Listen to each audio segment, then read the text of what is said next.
2017 के अंदर जो स्टॉक मार्केट की पीक लगी थी और फिर वो 2 साल का एक डाउन साइकिल पूरा जो आया था, तो I was the only sell side analyst in Pakistan. मेरा इसमें बड़ा फर्म बिलीफ है कि इकोनॉमिक्स पाकिस्तान के केस में ज़्यादा मैटर करती है देन पॉलिटिक्स, क्योंकि हमारे जितने साइकिल्स आए हैं वो सारे एक्सटर्नल अकाउंट क्राइसिस से आए हैं। Fiscal deficit is a problem, I agree it is a problem, but आपके मुल्क में अभी तक कोई क्राइसिस फिस्कल डेफिसिट से नहीं आया। आपके मुल्क में सारे क्राइसिस डॉलर की वजह से आए हैं, एक्सपोर्ट शॉर्टेज की वजह से आए हैं। You need to do something about that. Bela Automotive करके वो ₹1 का शेयर 277 रुपीज हुआ है, ठीक है। मुझे कोई जेलसी नहीं है कि मैंने उसमें पैसे नहीं बनाए, बट द पॉइंट इज आप उसकी फाइनेंशियल स्टेटमेंट्स खोल के देखिए, कंपनी में रेवेन्यू ही नहीं है, सिर्फ कॉस्ट ही कॉस्ट है। लॉन्ग टर्म में जब आप निकाल के देखते हैं, इन्हीं कंपनीज के अच्छे रिटर्न हैं, एफएफसी के अच्छे रिटर्न हैं, एंग्रो फर्टिलाइजर के अच्छे रिटर्न हैं, मीजान बैंक के अच्छे रिटर्न हैं, यूबीएल बैंक के अच्छे रिटर्न हैं। पीएसओ है सबसे बड़ी कंपनी पाकिस्तान की in terms of market share and in terms of revenue in oil marketing, but sir business में कैश फ्लोज का इतना प्रॉब्लम रहा उसका आज तक कि वो देखें वो शेयर के साथ कुछ हो ही नहीं सके, शेयर होल्डर कुछ कमा ही नहीं सका उसके अंदर कभी। अब आप देखें फार्मास के जो रिजल्ट आ रहे हैं, 2 दिन से गैलेक्सो कैप लग रहा है, बीच में अबट का बहुत अच्छा रिजल्ट आया था आपका, आपके सारे फार्मास्यूटिकल, हेलियन बीच में बड़ा अच्छा रिजल्ट आया था। तो फार्मास्यूटिकल्स के ये चीजें नजर आने शुरू और सबके देखें मार्जिन एक्सपैंड हो रहे हैं। दुनिया के जो बड़े बड़े इन्वेस्टर्स हैं ना, वो वोलेटिलिटी को एक स्मार्ट इन्वेस्टर का बेस्ट फ्रेंड कहते हैं। कार्स प्लस एसयूवीज का जो डेटा है वो सिर्फ 80,000 गाड़ियां बिकी थी आपकी FY24 के अंदर। ये मीन है सर 1,70,000 का। अगर ये 1,30,000 पे भी चला गया ना अगले 2 साल के अंदर, 50,000 गाड़ियों की एडिशनल डिमांड आनी है सर, सारे खप जाए। ये मेरा तो ये चीज़ है सर। तो ऑटोज मुझे पसंद आते हैं, सीमेंट मैंने आपको बता दिया, फार्मा मुझे पसंद आता है। कुछ कंज्यूमर हैं जैसे Colgate is doing an amazing job. इनकलाब का विजन था कि हम आए और हम रिटेल में जाएं, लोगों को बताएं, क्योंकि जनरली पाकिस्तान में इंस्टीट्यूशंस को ही टारगेट किया गया, रिटेल को इतना नहीं किया गया। हम रिटेल में जाना चाहते हैं। This platform is totally retail focused. आज के दिन हम चाहते हैं कि लोग आए, पार्टिसिपेट करें कैपिटल मार्केट्स के अंदर और हम उनकी हेल्प करें और वो उसके अंदर प्रॉफिट्स कमाएं।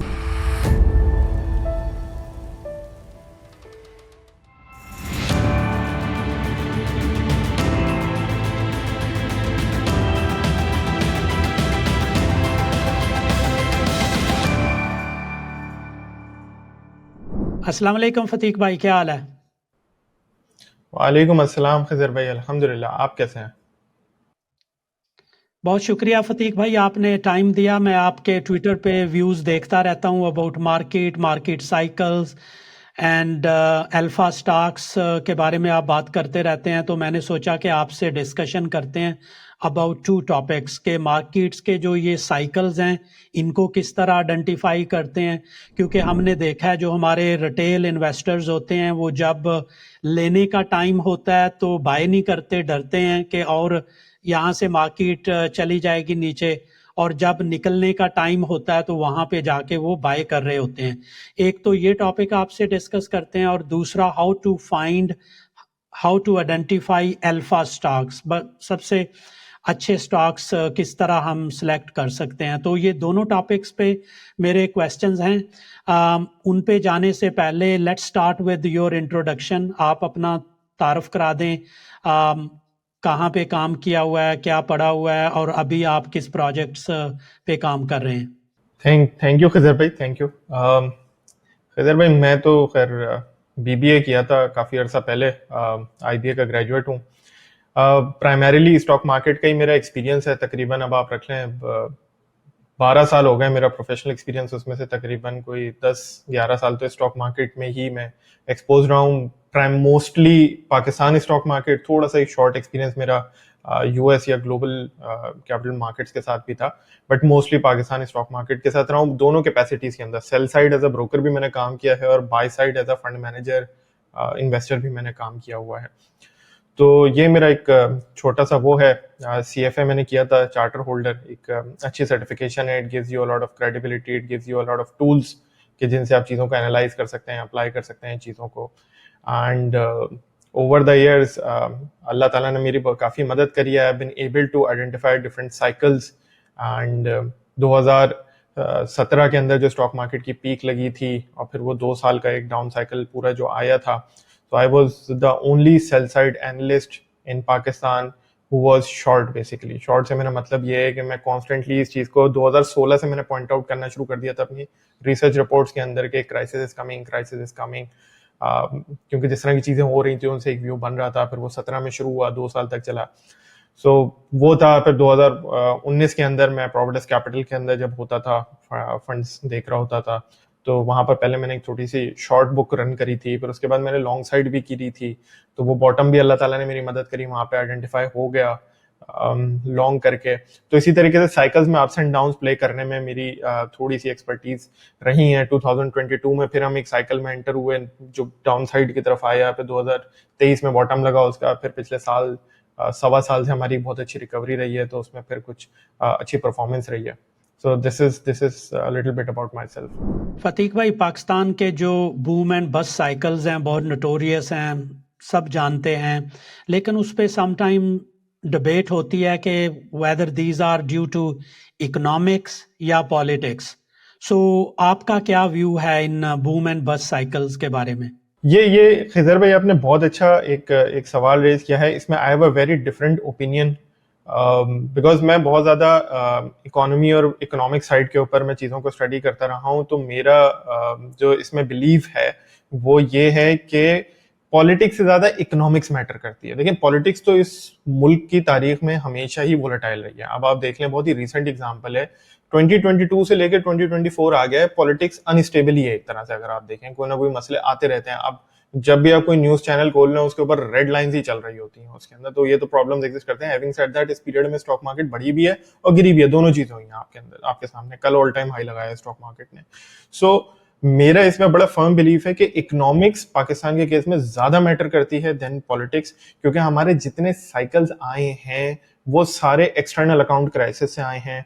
हर साइकिल के एंड में हमारी एक ही चीज होती है, करेंसी डिवैल्यू कर जाती है लंबी चौड़ी, इन्फ्लेशन लंबा चौड़ा आ जाता है, इंटरेस्ट रेट्स आपके बढ़ जाते हैं, कॉर्पोरेट प्रॉफिटेबिलिटी बुरे तरीके से डेंट हो जाती है आपकी, एंड हेंस स्टॉक मार्केट गिर जाती है। सो ये सारी चीजों को जब आप फंडामेंटली एक पिक्चर बना के देखते हैं कि करेंसी बढ़ गई, इंटरेस्ट रेट्स बढ़ गए आपके, और कॉर्पोरेट प्रॉफिटेबिलिटी गिर गई, तो ये एक कंप्लीट रेसिपी तैयार है कि स्टॉक मार्केट गिरनी चाहिए, आपके स्टॉक्स की प्राइसेस गिरनी चाहिए। So what I believe is कि इकोनॉमिक्स ज्यादा मैटर करती है, और मुझे भी जो साइकिल्स आइडेंटिफाई करने में मुझे हेल्प मिली वो इकोनॉमिक्स से मिली है। 2016 के अंदर भी I was very vocal about जो इकोनॉमिक पॉलिसीज थी वो गलत तरीके से जो परसू हो रही थी। मैं उसके ऊपर बार बार लिख रहा था कि आप प्रो ग्रोथ पॉलिसीज इस मुल्क में परसू हो रही हैं और आपके पास एक्सटर्नल अकाउंट बफर नहीं है, रिजर्व्स नहीं है। सो ये बहुत बड़ा एक बबल बन रहा है, करंट अकाउंट डेफिसिट आना शुरू हो गया है, ये ज्यादा बढ़ जाएगा, ये ज्यादा बढ़ जाएगा। और वही हुआ, वो एक पॉइंट पे इतना ज्यादा बढ़ गया कि वो मैनेजेबल नहीं रहा। वो ऐसे ही था कि डेफिसिट आपका खसारा चल रहा था, एक्सटर्नल अकाउंट का डॉलर का आपका डेफिसिट चल रहा था, आप रिजर्व से फाइनेंस कर रहे थे, बेसिकली सेविंग से फाइनेंस कर रहे थे। तो वो जिस दिन आपकी सेविंग्स रन आउट हुई वो बर्स्ट हो गया आपका सारा का सारा। वो होना था इस तरीके से। So I am of the opinion के इकोनॉमिक्स के ऊपर ज्यादा फोकस होना चाहिए बनिस्बत पॉलिटिक्स के। एंड टू बी ऑनेस्ट, मैं तो पॉलिटिक्स देखता भी नहीं हूँ, मैं देखता ही नहीं हूँ, मुझे पता भी नहीं होता मुल्क में क्या चल रहा है। अभी कुछ दिन पहले भी ये चीफ जस्टिस और ये सारी बातें चल रही थी, कोई मुझसे आए मुझे बोलते हैं कि ये फला फला, मैंने कहा sir I have no clue what you are talking about. So वो मुझे तो इस चीज का बड़ा फायदा, एक्चुअली फायदा होता है, बिकॉज जब मैं पॉलिटिक्स नहीं देखता तो मैं इकोनॉमिक्स पे सही तरीके से फोकस कर पाता हूँ, मैं कॉर्पोरेट प्रॉफिटेबिलिटी पे फोकस कर पाता हूँ। टीवी चैनल अगर आप देख लें तो वो ब्लड प्रेशर ही हाई होता है, वो पॉलिटिक्स जब आप देख लें ब्लड प्रेशर ही हाई होता है इसके अंदर। सो मैं तो सर इस चीज से मैंने बेनिफिट किया है जाती तौर पे। जो मेरे फ्रेंड्स एंड फैमिली, कुछ फंड्स मैंने मैनेज किया या जिन कंपनीज में मैंने काम किया वहां फंड मैनेज किए, तो ये मुझे तो इस चीज का फायदा हुआ है कि सर मैंने इकोनॉमिक्स को फोकस किया, पॉलिटिक्स को मैंने साइड में रखा है, बेनिफिट। फतीक भाई, आपने लाजमी देखा होगा 2008 का भी जो एक क्राइसिस था ग्लोबल, 2018 का, और अभी पाकिस्तान में जो 2021-22 से स्टार्ट था एक crisis in the stock market. So इस पे हमें बताएं ऑडियंस को कि what was behind these all three बस, उनमें कॉमन चीज़ें क्या थी, और हम जो हैं रिटेल इन्वेस्टर्स उनके लिए इन क्राइसिस से क्या लर्निंग हो सकती है? सर एक ही चीज थी इस, या आप हिस्ट्री में देख लें, 2008 की आपने बात करी, 2018 की आपने बात करी, और फिर 2021-22 की बात करी, सब चीजों में सर एक ही चीज कॉमन थी, डॉलर का क्राइसिस था। मुल्क में डॉलर की शॉर्टेज हो गई थी और फिर करेंसी बर्स्ट हुई थी आपकी। 2008 में आप देखें रफली कोई हमारे जो रुपी अगेंस्ट डॉलर जो था वो कोई 60 जैसा स्टेबल चल रहा था, और फिर वो एकदम से 85 चला गया, रफली कोई 40% जैसी डिवेल्युएशन हो गई। आपका 2018 वाला जो पीरियड था, currency for a very long time 105 जैसी स्टेबल चल रही थी, और उसके बाद वो बर्स्ट हुआ 170 चली गई, एंड देन अभी नेक्स्ट एपिसोड भी हमने देखा जब वो 170 पे स्टेबल हुई भी थी और फिर नेक्स्ट बर्स्ट के अंदर वो 300 या अभी 270 के ऊपर आ गई है। एक ही प्रॉब्लम होता है सर इस मुल्क के अंदर, वो ये होता है अनफॉर्चुनेटली सर, हमारी इकोनॉमी में पॉलिसी मेकर्स ने भी एक्सपोर्ट्स पे कभी फोकस नहीं किया। जो पॉलिसीज बनी हैं वो एक्सपोर्ट्स को इंसेंटिवाइज कभी नहीं किया गया इस मुल्क के अंदर, जिसकी वजह से एक्सपोर्ट्स हुई नहीं। तो आप फिर करते ही हैं कि इकोनॉमिक ग्रोथ लाने की कोशिश करते हैं, तो आप एक्सपेंशनरी पॉलिसीज परसू करते हैं। एक्सपेंशनरी पॉलिसीज का मतलब ये होता है कि सर करेंसी हमारी स्टेबल हो चुकी होती है तो आप इंटरेस्ट रेट्स लो कर देते हैं, ठीक है। 2000 आप क्या नाम है 8 वाट को देखेंगे तो इंटरेस्ट रेट्स आपके वाइल 12 जैसे शायद होते, 10-12 जैसे होते थे, आई एम नॉट मिस्टेकन, मुझे सही से याद नहीं, बट 2018 की मैं बात करूं स्पेसिफिकली सर, इंटरेस्ट रेट कुछ 6 और 6.5% जैसा होता था हमारा 2017 के अंदर आपका। 2021 के अंदर कोविड के बाद, या कोविड जब हुआ था तो फिर वो इंटरेस्ट रेट 6.5 या 7 जैसा कुछ इस तरह से हो गया था, 7% कर दिया था आपने। जब आप इंटरेस्ट रेट इतना लो कर देते हैं तो sir basic economics kicks in, जो थ्योरी है ना वो ये कहती है कि जब इंटरेस्ट रेट कम हो गया तो लोग सेव नहीं करेंगे, लोग स्पेंड करेंगे, वही होता है। लोग बोरो भी करना शुरू कर देते हैं। आप देखिए गाड़ियों की सेल्स जो होती हैं वो बिल्कुल स्काई रॉकेट हो जाती हैं, आपकी कंस्ट्रक्शन की डिमांड जो होती है वो स्काई रॉकेट होने शुरू हो जाती है। क्यों? क्योंकि आपका डेट भी सस्ता होना शुरू हो जाता है, लोग लेवरेज करके लेना शुरू करते हैं, यानी गाड़ियां बेसिकली फाइनेंसिंग पे निकलना शुरू हो जाती हैं। लोग प्लॉट या घर खरीदना शुरू कर देते हैं फाइनेंसिंग के ऊपर, क्योंकि कॉस्ट ऑफ डेट आपकी कम हो जाती है। लोग इस सेविंग नहीं करते, लोगों को सेविंग का इंसेंटिव खत्म हो जाता है। तो ये प्रो ग्रोथ पॉलिसीज कहलाती हैं या एक्सपेंशनरी पॉलिसीज कहलाती हैं। फिर एट द सेम टाइम एक और चीज होती है, हमारी गवर्नमेंट्स जो है वो फिस्कल डेफिसिट रन करती हैं, यानी कि वो वहां पर भी एक्सपेंशनरी स्पेंडिंग करती हैं, जिसमें एक बड़ा एक जो इंडिकेटर होता है PSDP, public sector development programme जो होता है, उसके अंदर एलोकेशन 2018 में देखें वो ऑल टाइम हाई गई थी आपकी। तो गवर्नमेंट स्पेंडिंग करती है, that also contributes to demand. अब जब सर आपकी इकोनॉमी एक्सपोर्ट कर नहीं रही है, ठीक है, आपने ये सारी पॉलिसीज इस तरह की परसू कर दी कि आपने इकोनॉमी में डिमांड क्रिएट कर दी है हर लेवल पे जाके। गवर्नमेंट भी डिमांड क्रिएट कर रही है, मॉनेटरी पॉलिसी यानी स्टेट बैंक भी जो पॉलिसी परसू कर रहा है उससे भी आप रिटेल लेवल पे डिमांड जाके क्रिएट कर रहे हैं, हर तरफ जाके डिमांड क्रिएट कर रहे हैं, आपकी इंपोर्ट्स बढ़ना शुरू हो जाती है। और वो इंपोर्ट्स जब बढ़ती हैं तो आपका एक्सटर्नल अकाउंट क्राइसिस बढ़ जाता है, डेफिसिट बढ़ जाता है, आपका करंट अकाउंट डेफिसिट जिसको कहते हैं। करंट अकाउंट डेफिसिट सिंपली ये होता है कि आपकी exports minus imports which is trade deficit, फिर उसमें सेकेंडरी आपका कुछ रेमिटेंसेज आ जाती हैं, आपका सर्विसेज का एक्सपोर्ट और इंपोर्ट आ जाता है, इस तरह के 4-5 हेड्स होते हैं वो आ जाते हैं, वो आपका करंट अकाउंट डेफिसिट तो सिंपली ये बता रहा होता है कि कितना आपका डॉलर इनफ्लो आया और कितना आपका डॉलर आउटफ्लो हुआ, सिंपली ट्रेड या इनफ्लो इस तरीके से। आप उसको जब देखें वो डेफिसिट बढ़ना शुरू हो जाता है। हर बार आपको यही नजर आएगा कि हमारा करंट अकाउंट डेफिसिट जो होता है वो फट जाता है, बहुत बढ़ जाता है हमारा। 2008 में भी आपको नजर आएगा वो बहुत हाई हो गया था, 2018 में भी आपको नजर आएगा कि यही हुआ था, आपका 20 अरब डॉलर का आपका करंट अकाउंट डेफिसिट हो गया था आपका। 2021-22 में सर सेम एपिसोड रिपीट हुआ था, और आपको हर पीरियड में सेम पॉलिसीज नजर आएंगी, pro growth policies. Imran Khan साहब ने भी एक चीज करी थी, वो ये करी थी कि पेट्रोल की प्राइसेस उन्होंने नीचे फिट कर दी, पूरी दुनिया में पेट्रोल की प्राइसेस ऊपर चली गई, तो आपने वो भी आप एक्सपेंशनरी वो आप कंट्रोल ही नहीं कर रहे, आपके पास एक्सपोर्ट नहीं है, आप वो कर रहे हैं। सागडार साहब भी जब इस तरह की चीजों को जब रन कर रहे थे उनका भी यही होता था कि वो अग्रेसिवली चीजों को, बस वो जीडीपी ग्रोथ आपने 5-6% करके दिखानी थी, इंटरेस्ट रेट आपने कम कर देने थे। तो सर ये हमारा प्रॉब्लम रहा है, ये सारे क्राइसिस आप उठा लेंगे उनमें एक ही प्रॉब्लम रहा है, क्या है, आपको इंटरेस्ट रेट्स वगैरह और इस तरह की पॉलिसी से आपका करंट अकाउंट डेफिसिट आया। तो लर्निंग सर हमारी यही है कि पाकिस्तान में एक्सटर्नल डेफिसिट सबसे बड़ा प्रॉब्लम है हमारा। आप पॉलिसी मेकिंग में भी देखेंगे ना, अगर आज के दिन भी अनफॉर्चुनेटली जो मैं फील कर रहा हूं वो यही फील कर रहा हूं कि गवर्नमेंट का फोकस एक्सपोर्ट पे इतना नजर नहीं आता, फिस्कल डेफिसिट पे ज्यादा नजर आता है। जी टैक्सेशन बढ़ा दो, टैक्सेशन बढ़ा दो, ठीक है, fiscal deficit is a problem, I agree it is a problem, but आपके मुल्क में अभी तक कोई क्राइसिस फिस्कल डेफिसिट से नहीं आया। आपके मुल्क में सारे क्राइसिस डॉलर की वजह से आए हैं, एक्सपोर्ट शॉर्टेज की वजह से आए हैं। You need to do something about that. So sir हमारी लर्निंग मुझसे अगर आप पूछेंगे तो यही है कि इस मुल्क में डॉलर्स के आज भी रिजर्व्स क्या है सर, हम लोग 400-800 अरब डॉलर की कहते हैं हम इकोनॉमी है, 15 अरब डॉलर 16 अरब डॉलर के टोटल रिजर्व्स हम कहते हैं, so 4% of GDP which is nothing, which is nothing. We need to expand our exports base. जब तक ये चीजें नहीं होती तो हम लोग क्रिटिकल सिचुएशन पे ही रहेंगे। ये ऐसी ही है कि सर वो एक मरीज आया था बिल्कुल ही क्रिटिकल सिचुएशन, वेंटिलेटर पे आया था, अब आपने उसको निकाल के आईसीयू से निकाल के बाहर कर दिया। अब इसका मतलब ये नहीं है कि वो बिल्कुल ही एकदम से वो हेल्दी हो गया और अब जो है ना वो, अभी भी चीजों में प्रॉब्लम है। आप इस चीजों को ट्रैक रखें, देखते रहें। करंट अकाउंट डेफिसिट को जरूर ट्रैक करें, उस नंबर इस हेड में क्या हो रहा है। हर महीने तकरीबन अराउंड, जैसे अभी नवंबर में तकरीबन 20 तारीख जब आएगी तो उसमें अराउंड दोज डेट्स अक्टूबर का current account deficit state bank report करता है, तो वो एक महीने में 20 दिन के लैग से आता है, उस नंबर को देखें। दूसरे एफएक्स रिजर्व्स को देखते जाएं।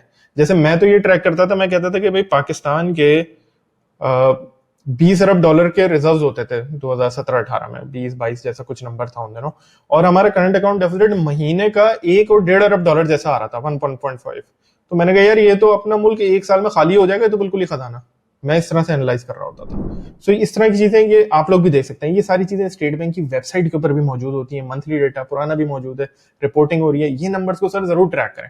अगर इन नंबर्स में डिटेरियोरेशन शुरू हो गई है, जैसे अभी तो करंट अकाउंट बैलेंस हो गया, पिछले महीने सरप्लस आया, विच इज फाइन, क्योंकि आपने इकोनॉमी को बड़ा सख्त तरीके से कंट्रोल किया, करेंसी लंबी चौड़ी डिवैल्यू कर दी, टैक्सेशन बढ़ा दी है, तो ये चीजें आपने करके आपने अभी कंट्रोल कर लिया, अच्छी चीज है। ये जब तक ऐसे ही चल रहा है वी आर फाइन। बट जैसे ही आपको नजर आए कि ये पॉलिसीज दोबारा से इस तरह की अग्रेसिव होना शुरू हो गई हैं, जैसे कि अब इंटरेस्ट रेट, हमारा इन्फ्लेशन बहुत नीचे आ गया, 6% जैसा 7% जैसा आजकल हो गया, तो इंटरेस्ट रेट्स कम हो रहे हैं, बिल्कुल सही है, कम करने की जरूरत है, normally high interest rate, but इसका मतलब ये नहीं है कि हम दोबारा 7-8% कर दें। They still need to remain in double digits, ताकि आपकी डिमांड इतनी ज्यादा ना बढ़ जाए कि फिर से इंपोर्ट्स इतनी बढ़ जाए कि वो फिर मैनेज करना इम्पॉसिबल हो जाए आपके लिए। तो there has to be a balance. इन नंबर्स को मैं ये समझता हूँ सारे रिटेल्स ट्रैक कर सकते हैं। दो मेजर है मेरे हिसाब से, आप current account deficit, FX reserves, दूसरा नंबर जो है आपका, ये देखिए आप, इनको देख लें कि क्या ट्रेंड चल रहा है। ये बढ़ना शुरू हो जाए तो मेरा ख्याल है कि आप कॉशियस होना शुरू हो जाएंगे, भाई एक और पटाखा फूटने वाला है।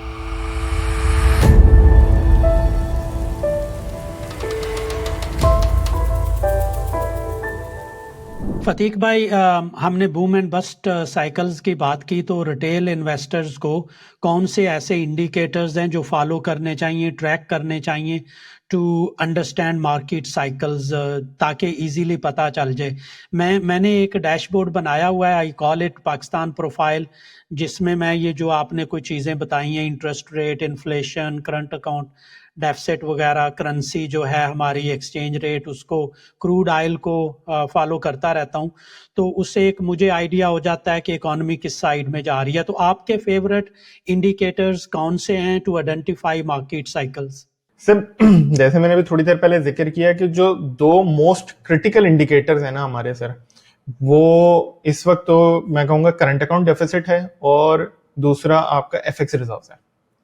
ये ट्रैक करें। जब तक एफएक्स रिजर्व्स आपके स्टेबल हैं, गिर नहीं रहे हैं, और करंट अकाउंट डेफिसिट ज्यादा नहीं है, 200 मिलियन, 250 मिलियन, 300 मिलियन, 400 मिलियन इतना चल रहा है, या सरप्लस आ रहा है, वी आर फाइन। इन दोनों में नंबर्स में डिटेरियोरेशन आती है तो कोई मसला होना शुरू हो गया, ठीक है। ये तो वो आपके इंडिकेटर्स हैं जो आपको प्रॉब्लम बता देंगे कि आ गई है। अच्छा, अब हम पीछे और जाते हैं कि इन दोनों हेड्स में आपको डिटेरियोरेशन कब नजर आएगी, ठीक है सर। जो आप एक प्रीएम्प्टिव स्ट्राइक जैसे कहते हैं, या आप एडवांस में चीजें एनालाइज करना चाह रहे हो, तो वहां पर सर आप, जैसे मैंने थोड़ा पहले समझाया था कि जो पॉलिसी मेजर्स इन चीजों को अफेक्ट कर रहे होते हैं, आप उनको देख सकते हैं। जैसे फॉर एग्जांपल इंटरेस्ट रेट क्या है, पाकिस्तान में सिंगल डिजिट इंटरेस्ट रेट आया सर, डिमांड बढ़ना शुरू हो जाएगी।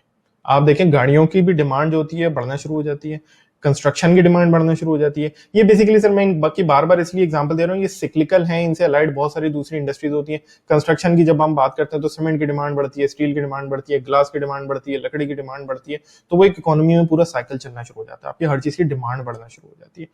आप जब ये चीजें देख रहे हो कि इंटरेस्ट रेट सिंगल डिजिट कर दिया है, करेंसी भी स्टेबल चल रही है आपकी, गवर्नमेंट ने स्पेंडिंग भी अपनी बढ़ा दी है, इस तरह के इंडिकेटर जब आना शुरू हो जाए और सिक्लिकल सेक्टर्स में डिमांड बहुत तेजी से बढ़ रही है। एक तो ये होता है ना कि जब सीमेंट की डिमांड 5% से बढ़ गई, ठीक है, आपका जीडीपी ग्रोथ भी 2-3% है, तो सीमेंट की डिमांड 5% से बढ़ना इज फाइन। 20-25% से सीमेंट की डिमांड बढ़ना शुरू हो जाए तो इसका मतलब ये है कि, और रिजर्व्स नहीं है हमारे पास, मिसाल के तौर पर जो मैंने आपसे बात करी, एफएक्स रिजर्व्स भी साथ साथ देखते रहे, ये सारी चीजें एक साथ देखनी पड़ेंगी। एफएक्स रिजर्व्स नहीं है, सीमेंट की डिमांड एकदम से 25% बढ़ गई, गाड़ियों की डिमांड 25% से बढ़ना शुरू हो गई, आप समझ जाएंगे सर ये अब कुछ अरसे में ये करंट अकाउंट डेफिसिट में बस अब ट्रांसलेट होने शुरू हो जाएंगी चीजें, क्योंकि आपके पास एक्सपोर्ट बेस तो आई नहीं है। या तो आपके एक्सपोर्ट्स बढ़ना शुरू हो जाए, वो भी आपको करंट अकाउंट डेफिसिट में नजर आ रहा होगा, आपको वहां पे एक्सपोर्ट्स बढ़ती हुई नजर आ रही होंगी। अगर वो बढ़ रही है तो ठीक है, लेकिन अगर नहीं बढ़ रही है तो और डिमांड बढ़ना शुरू हो जाए विदाउट इंक्रीजिंग एक्सपोर्ट्स, तो सर ये आपका सिम्टम आ गया, आपका सिम्टम आ गया ये। अब आपका प्रॉब्लम आके नजर आ जाएगा आपको करंट अकाउंट डेफिसिट, वो आपको आगे जाके नजर आ जाएगा, ये मसला आपका।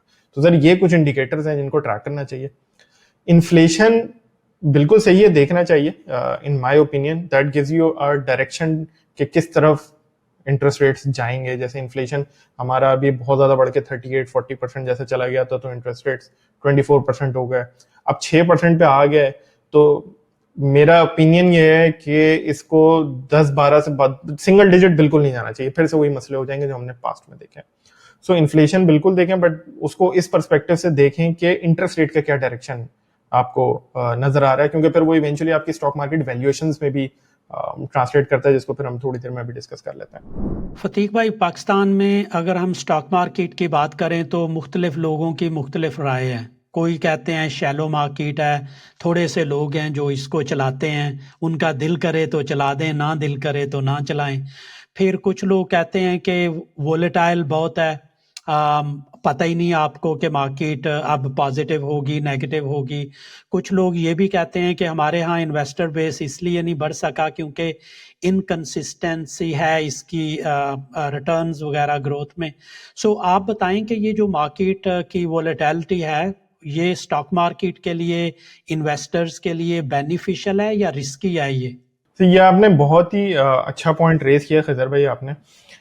इसमें दो डिफरेंट एंगल्स हैं, मैं एक एक करके एड्रेस करता हूँ। पहला जो आपने बात करी कि कुछ लोग मैनेज करते हैं या मिस मैनेज होता है, इस तरीके से एक स्टॉक्स को मैनेज किया जाता है, दैट इज अ फैक्ट। अच्छा सर, मैंने बाहर की मार्केट्स में भी काम किया है, ठीक है सर, प्रॉब्लम्स और फ्रॉड्स वहां भी होते हैं, ऐसा नहीं है कि वहां नहीं होते, तो ये पूरी दुनिया में होता है, ठीक है। तो मैं ये नहीं कहूंगा कि Pakistan specially, I won't single out कि ये पाकिस्तान में है तो इस वजह से होता है, सर ये पूरी दुनिया में होता है। इंडिया में बड़े बड़े इस तरीके से केसेस निकल आते हैं। इंडिया में एक बड़ा बड़ी मशहूर एक कंपनी हाइडेनबर्ग रिसर्च के नाम से, वो लोग करते ही ये हैं कि वो लोग दुनिया के अंदर जो है इस तरह के केसेस निकालते हैं कि जिसमें उनको नजर आता है कि मिसमैनेजमेंट हो रही है, तो उसके ऊपर वो लंबी चौड़ी पे शॉर्ट और सेल रिपोर्ट निकालते हैं, ये उनका this is what they do. तो आप वहां पे देखेंगे तो उनके केसेस से आपको नजर आएगा कि चाइना उठा लें, यूएस उठा लें, आप इंडिया उठा लें, उन्होंने पूरी दुनिया में किए हुए इस तरीके से उन्होंने क्राइसिस को एक्सपोज किया हुआ, और ये हैं इस तरह की चीजें आपकी निकल के आती हैं। सैम बैंकमैन फ्रीड जो था, $32 अरब का क्रिप्टो का फ्रॉड इतना बड़ा निकल आया, वो यूएस के अंदर निकल आया। तो ये पूरी दुनिया में होता है। तो मैं यहाँ पे तो एक चीज ये क्लियर करना चाहूंगा कि this not specific to Pakistan. अगर यूएस जैसी वर्ल्ड नंबर 1 इकोनॉमी के अंदर हो रहा है तो यहाँ पे भी होगा, ठीक है सर। अच्छा, अब दूसरी बात पे आते हैं, क्या इसका मतलब ये है कि आप पार्टिसिपेट ही ना करें स्टॉक मार्केट के अंदर? बिल्कुल गलत है सर। फंडामेंटल्स पे अगर आप काम करेंगे, जिसका मैं बहुत फर्म बिलीवर हूं, अगर फंडामेंटल्स पे आप काम करेंगे तो time is on your side, आपको कोई मसला नहीं, आपको किसी चीज से परेशान होने की जरूरत नहीं। सर मसला वहां पे आता है कि जब हम ओवरनाइट रिच होने के चक्कर में, जल्दबाजी के चक्कर में हम टिपों पे काम करते हैं कि भाई मुझे फला ने ये टिप दे दी और ये बता दिया और यूं कर दिया, मैं उस पर ले लूं। हम कोई उसके अंदर देखते नहीं अंदर क्या हो रहा है और क्या नहीं आ रहा। इस तरीके की आपको बहुत सारे केसेस मिलेंगे, ये वहां मसले आ जाते हैं सर, ये वहां पर मसले आ जाते हैं, ठीक है। तो मेरा सजेशन लोगों को यही होता है, और हम इनकलाब के अंदर भी जो थोड़ा काम कर रहे हैं उसके अंदर भी हम लोगों को यही बोलते हैं कि भाई ओवरनाइट रिच होने की कोई जरूरत नहीं है, कोई इस चीज को टारगेट नहीं सेट करो, कंसिस्टेंट रहो, स्टडी रहो, वहां से आप खुद ही कंपाउंडिंग के जरिए लंबे चौड़े पैसे बना लोगे। Only go for good quality companies, ये बड़ा जरूरी है सर, गुड क्वालिटी कंपनीज के अंदर जाएं आप। बहुत अभी भी ये जो पिछले साल सवा साल के अंदर बहुत सारे आपके केसेस इस तरीके के हैं स्टॉक्स के अंदर, जिनके अंदर वो स्टॉक्स ऊपर गए हैं, फिर कुछ हुआ है वो नीचे आए हैं। एक चकवाल स्पिनिंग के नाम से कंपनी, सर डिफॉल्टर सेगमेंट के अंदर कंपनी थी, उसका नोटिस आता है कि वो क्लाउड के अंदर कुछ कर रहे हैं, वो स्टॉक पता नहीं कितने से कितना हो गया और वो कितना बढ़ गया। अभी कुछ पिछले हफ्ते पहले उनका नोटिस आया कि सारी negotiations everything has fallen apart, वो स्टॉक भी अच्छा खासा क्राइसिस गिर चुका है आपका, ठीक है। उसमें मुझसे पूछेंगे, बहुत ही क्लियर वार्निंग साइन था, वो डिफॉल्टर सेगमेंट की कंपनी है, अगर वो इतनी अच्छी मैनेजमेंट है और इतनी अच्छी कंपनी होती तो वो क्या पहले डिफॉल्टर सेगमेंट में पड़ी हुई होती? आप उसकी इसी तरीके से एक और अभी स्टॉक है, मैं देख रहा होता हूँ बेला ऑटोमोटिव करके, वो ₹1 का शेयर 277 रुपीज हुआ है, ठीक है। मुझे कोई जेलसी नहीं है कि मैंने उसमें पैसे नहीं बनाए, बट द पॉइंट इज आप उसकी फाइनेंशियल स्टेटमेंट्स खोल के देखिए, कंपनी में रेवेन्यू ही नहीं है, सिर्फ कॉस्ट ही कॉस्ट है। अब यस, इसमें वो वाला मसला आ रहा है जो आप बात कर रहे थे थोड़ी देर पहले कि मैनेज हो रही हैं, कुछ चीजें कर रहे हैं, यस हो रहा है, but we as individuals we do not need to participate in such companies. ये फाइनेंशियल स्टेटमेंट सारी अपना पीएसएक्स की वेबसाइट के ऊपर अवेलेबल होती है, dps.psx.com.pk। वहां जाएं, आप सर्च में कोड लिखें, कंपनी का नाम लिखें, नीचे आ जाती है, आप खोल के देखें, आपको नजर आ जाएगा कंपनी क्या कर रही है। कंपनी ग्रो कर रही है, नंबर्स अच्छे हैं, दैट्स फाइन।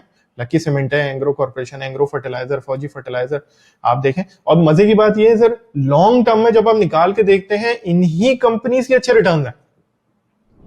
एफएफसी के अच्छे रिटर्न हैं, एंग्रो फर्टिलाइजर के अच्छे रिटर्न हैं, मीजान बैंक के अच्छे रिटर्न हैं, यूबीएल बैंक के अच्छे रिटर्न हैं, आपके यही कंपनीज के अच्छे रिटर्न हैं। कल ही इत्तेफाक से कुछ था जिनको मैं देख रहा था, सब 20-20 साल में इन कंपनीज के 20-20% जो है ना कंपाउंडेड रिटर्न्स आए हुए हैं। अमेजिंग रिटर्न्स है, कोई इस तरह की चीजें। तो माय सजेशन हियर इज के इस तरह की सर हियरसे के ऊपर, रूमर्स के ऊपर काम ना करें please. This is where the problem lies.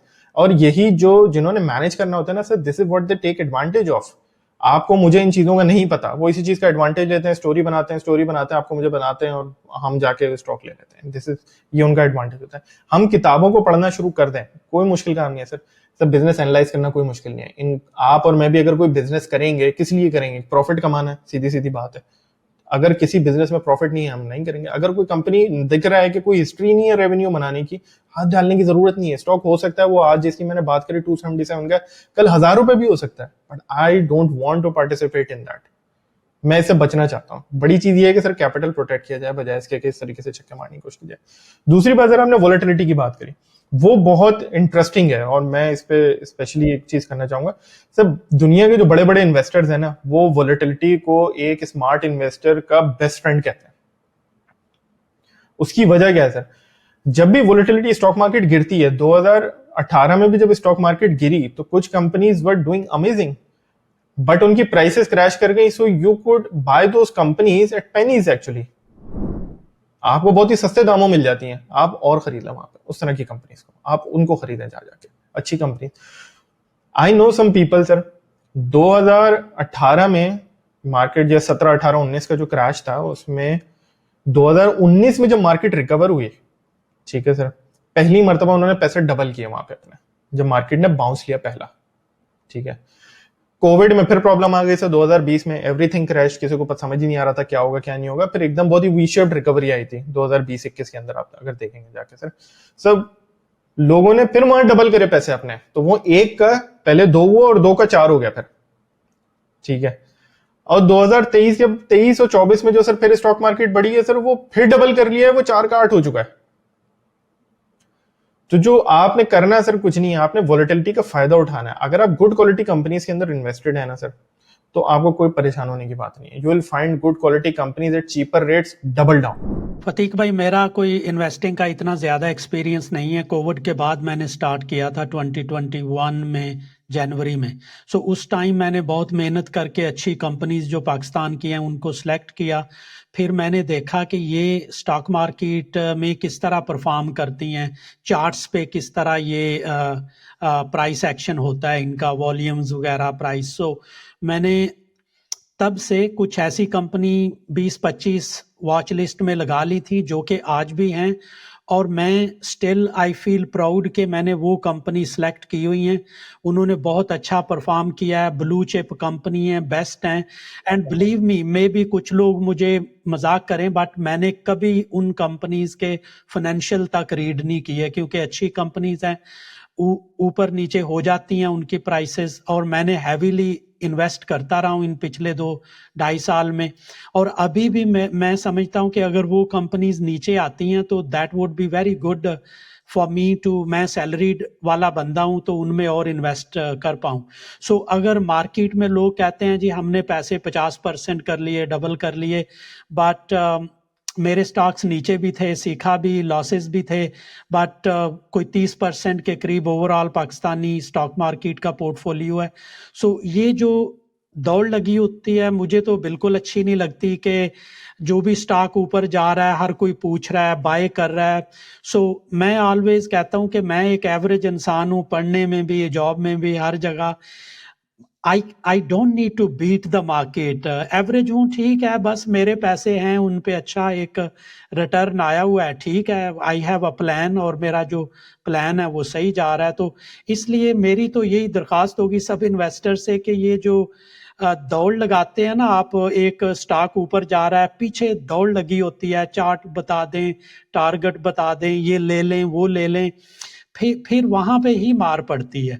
अगर आपने अच्छे स्टॉक पिक किए हुए हैं, आराम से बाय कर रहे हैं, सुकून से काम कर रहे हैं, तो मेरा नहीं ख्याल कि आप स्टॉक मार्केट में मार खाते हैं।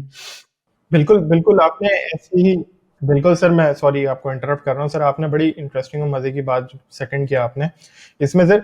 बिल्कुल ऐसी है सर, आपकी जो अमेजिंग कंपनीज, और ये वो ऐसी कंपनीज हैं जो हम डेली लाइफ में देखते हैं। मीजान बैंक सर, रोजाना शायद उसकी एक ब्रांच हमें नजर आती है। हमें पता है हमारे नेटवर्क, या तो हमारा बैंक अकाउंट भी होता है उधर, या हमारे नेटवर्क में लोगों का होता है सर। उसके सर फिनोमिनल रिटर्न है 20 ईयर्स के। आप देखें सर, आपको कुछ करने की शायद जरूरत ही ना पड़ती है उसके अंदर, 10 साल 20 साल। एंग्रो फर्टिलाइजर, एंग्रो फर्टिलाइजर आपको, हम लोगों को लगता है बड़ा बोरिंग किस्म का बिजनेस है, यूरिया बना रही है, कोई एआई नहीं है, कुछ ये नहीं है, कुछ उसके अंदर वो नहीं है। सर इस कंपनी का आईपीओ हुआ था 28 रुपीज का, ठीक है सर। 2025 के अंदर मैं कुछ ऐसे ही एनालिस्ट वगैरह के एस्टिमेट्स वगैरह देख रहा था सर, 2025 में इसका एस्टिमेटेड डिविडेंड 28 रुपए। 2014 में 28 रुपए का डिविडेंड, 2025 में 11 साल बाद जितना का आपने शायद आईपीओ में शेयर खरीदा होता, उतना आपको इंशाल्लाह डिविडेंड शायद मिल जाएगा आप लोगों का, ये लोगों के estimates. So as you said, good quality companies.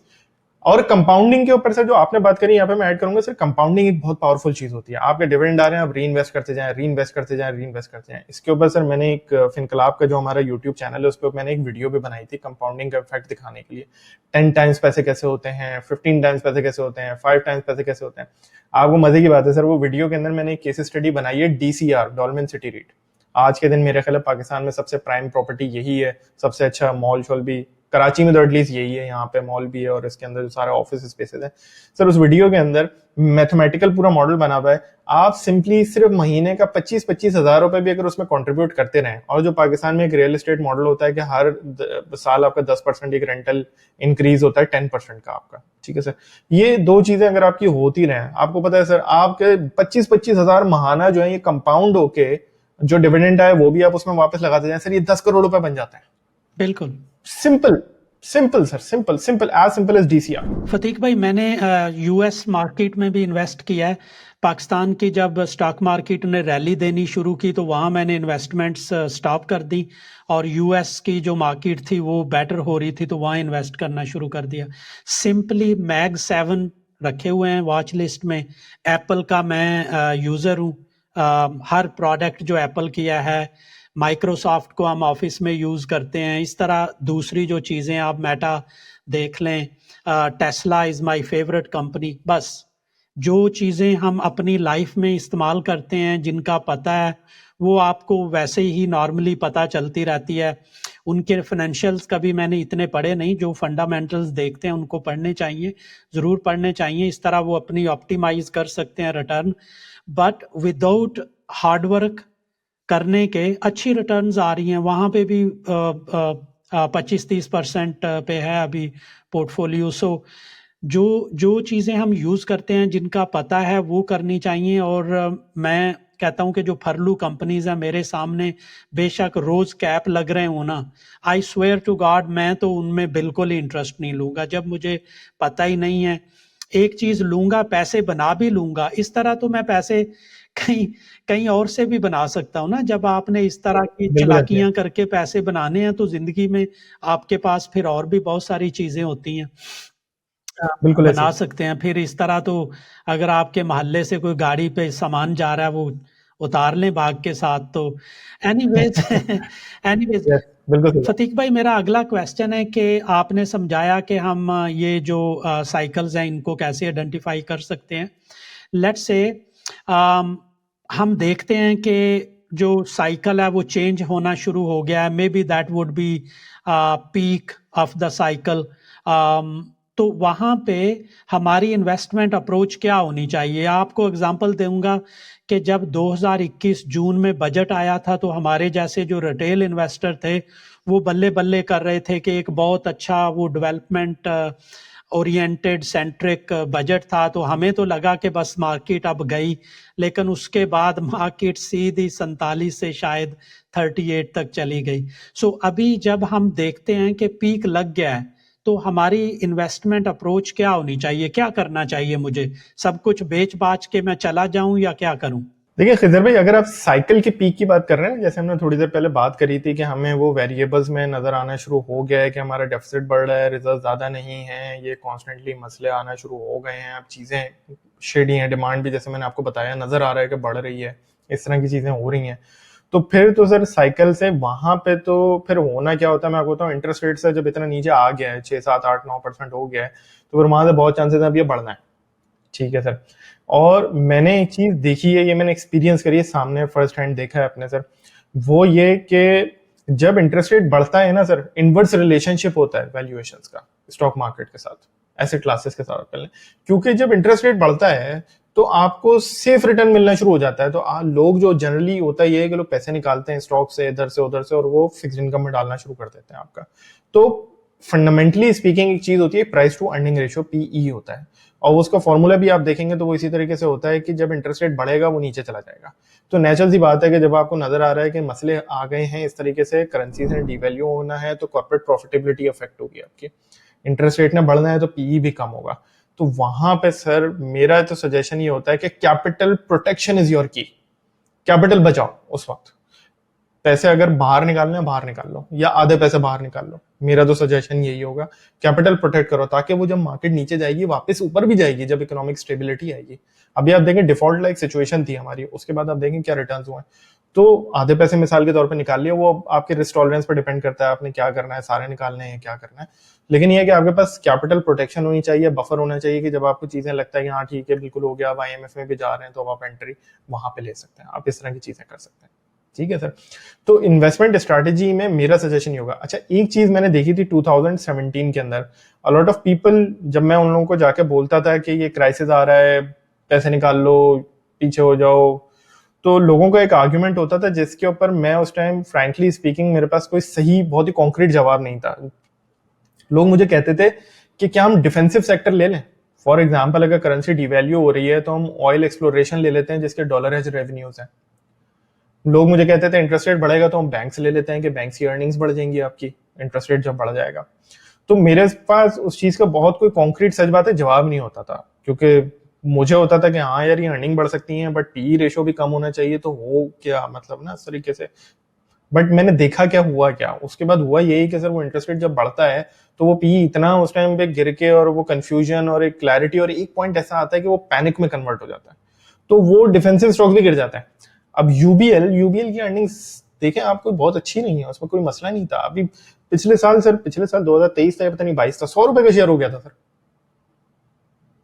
100 रुपए का शेयर हो गया था, और कोई मेरे ख्याल है 30 40 रुपए के उस पर एक्सपेक्टेड डिविडेंड था, यानी कि 30 40% की तो डिविडेंड यील्ड पे आ गया था सर। तो ये डिफेंसिव में भी ये प्रॉब्लम मैंने देखा कि इस तरह से हुए। तो my suggestion here would be कि अगर आपको ये वाले साइकिल का पीक नजर आ गया है कि ये पीक हो गया है, तो फिर तो आप पीछे हटने की तैयारी करें। ठीक है सर। अच्छा एक दूसरी चीज ये हो जाती है, वो ये हो जाती है कि अब इंडेक्स तकरीबन हमारा केसी 100 इंडेक्स विच इज रिप्रेजेंटेशन तकरीबन 91,000 टच कर गया था कल परसों।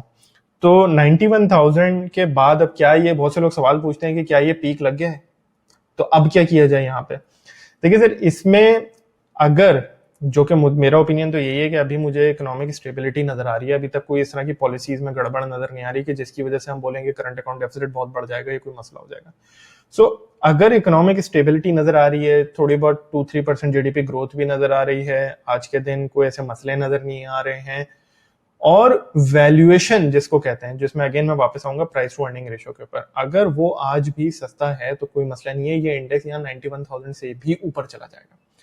प्राइस टू अर्निंग रेशियो जैसे इंडेक्स का जो है, मैं आपको बताऊं ट्रेलिंग में एक देखता हूं, तो पाकिस्तान का एवरेज 9 है और इंटरेस्ट रेट पाकिस्तान का एवरेज 11% है।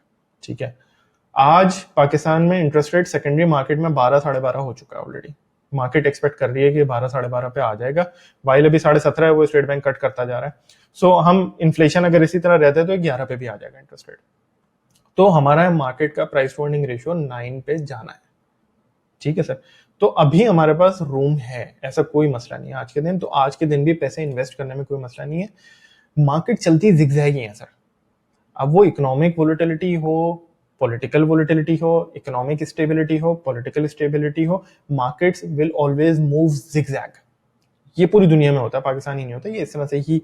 अब वो बड़ा ट्रेंड ऊपर ही है। अभी आप देखें हम 40,000 से 90,000 पे आए हैं, तो वो सिंगल डायरेक्शन नहीं है, उसमें करेक्शंस के फेजेस आपको नजर आए हैं। ये आगे भी होगा। अभी मार्केट ने बहुत स्ट्रेट रैली करी है, कोई 78, 79 से 91 हो गई है। करेक्शन बननी चाहिए, करेक्शन डी हो गई, हो सकता है 2, 3, 4, 5,000, 8,000 whatever, I don't know, एक करेक्शन बन सकती है, but that should only be considered as a buying opportunity और an accumulation opportunity in my opinion. क्योंकि बाकी चीजें सही लग रही हैं, कॉर्पोरेट प्रॉफिटेबिलिटी सही लग रही है। आप देखें ना, इतनी लो डिमांड मुल्क के अंदर हुई हुई है, उसके बावजूद आप इस कल आप इंडस मोटर का रिजल्ट आया है, आप वो देखें जरा, अमेजिंग रिजल्ट आया है। ठीक है सर, 65 रुपीज ईपीएस, डिविडेंड भी दिया उसने। आपका साजगार इंजीनियरिंग अमेजिंग रिजल्ट आया कल के दिन। चराट सीमेंट अमेजिंग रिजल्ट आया आपका। ये सारी सिक्लिकल कंपनीज हैं, बॉटम ऑफ द साइकिल में बैठे हुए हैं और उसके बावजूद इतनी स्ट्रॉन्ग अर्निंग्स दे रहे हैं। आप देखें इनके प्रॉफिट, तो जब भी थोड़ी सी रिकवरी आएगी, इनकी अर्निंग यहाँ से और ज्यादा बढ़नी है। तो मुझसे अगर आप पूछें तो चीजें अभी हैं, सेफ हैं, इस चीज से नहीं डरना चाहिए। डरना सर उसी चीज से चाहिए जो मैंने आपको बता दिया कि भाई मुल्क का खसारा और वो वाले मसलों से बचने डरना चाहिए।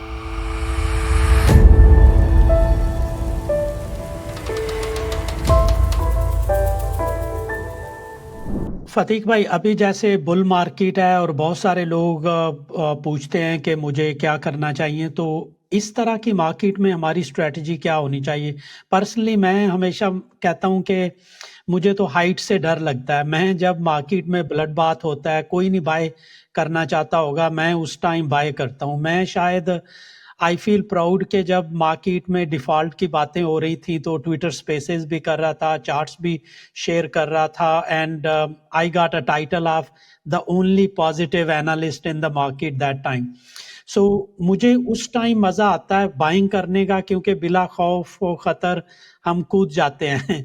लेकिन अभी मुझे भी डर आता है कि यार अभी अगर मैं बाय करता हूं तो मे बी एक नीचे की तरफ स्टॉक्स कुछ जाएं। तो आप क्या सजेस्ट करते हैं इस तरह की मार्केट में, बुलिश मार्केट में हमारी क्या स्ट्रेटजी होनी चाहिए?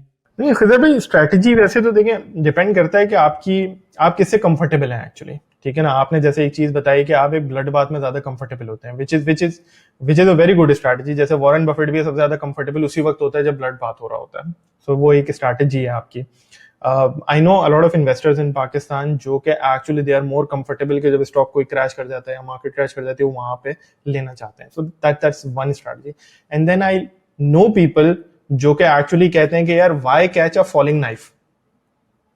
ठीक है, वो इस चीज से कंफर्टेबल है।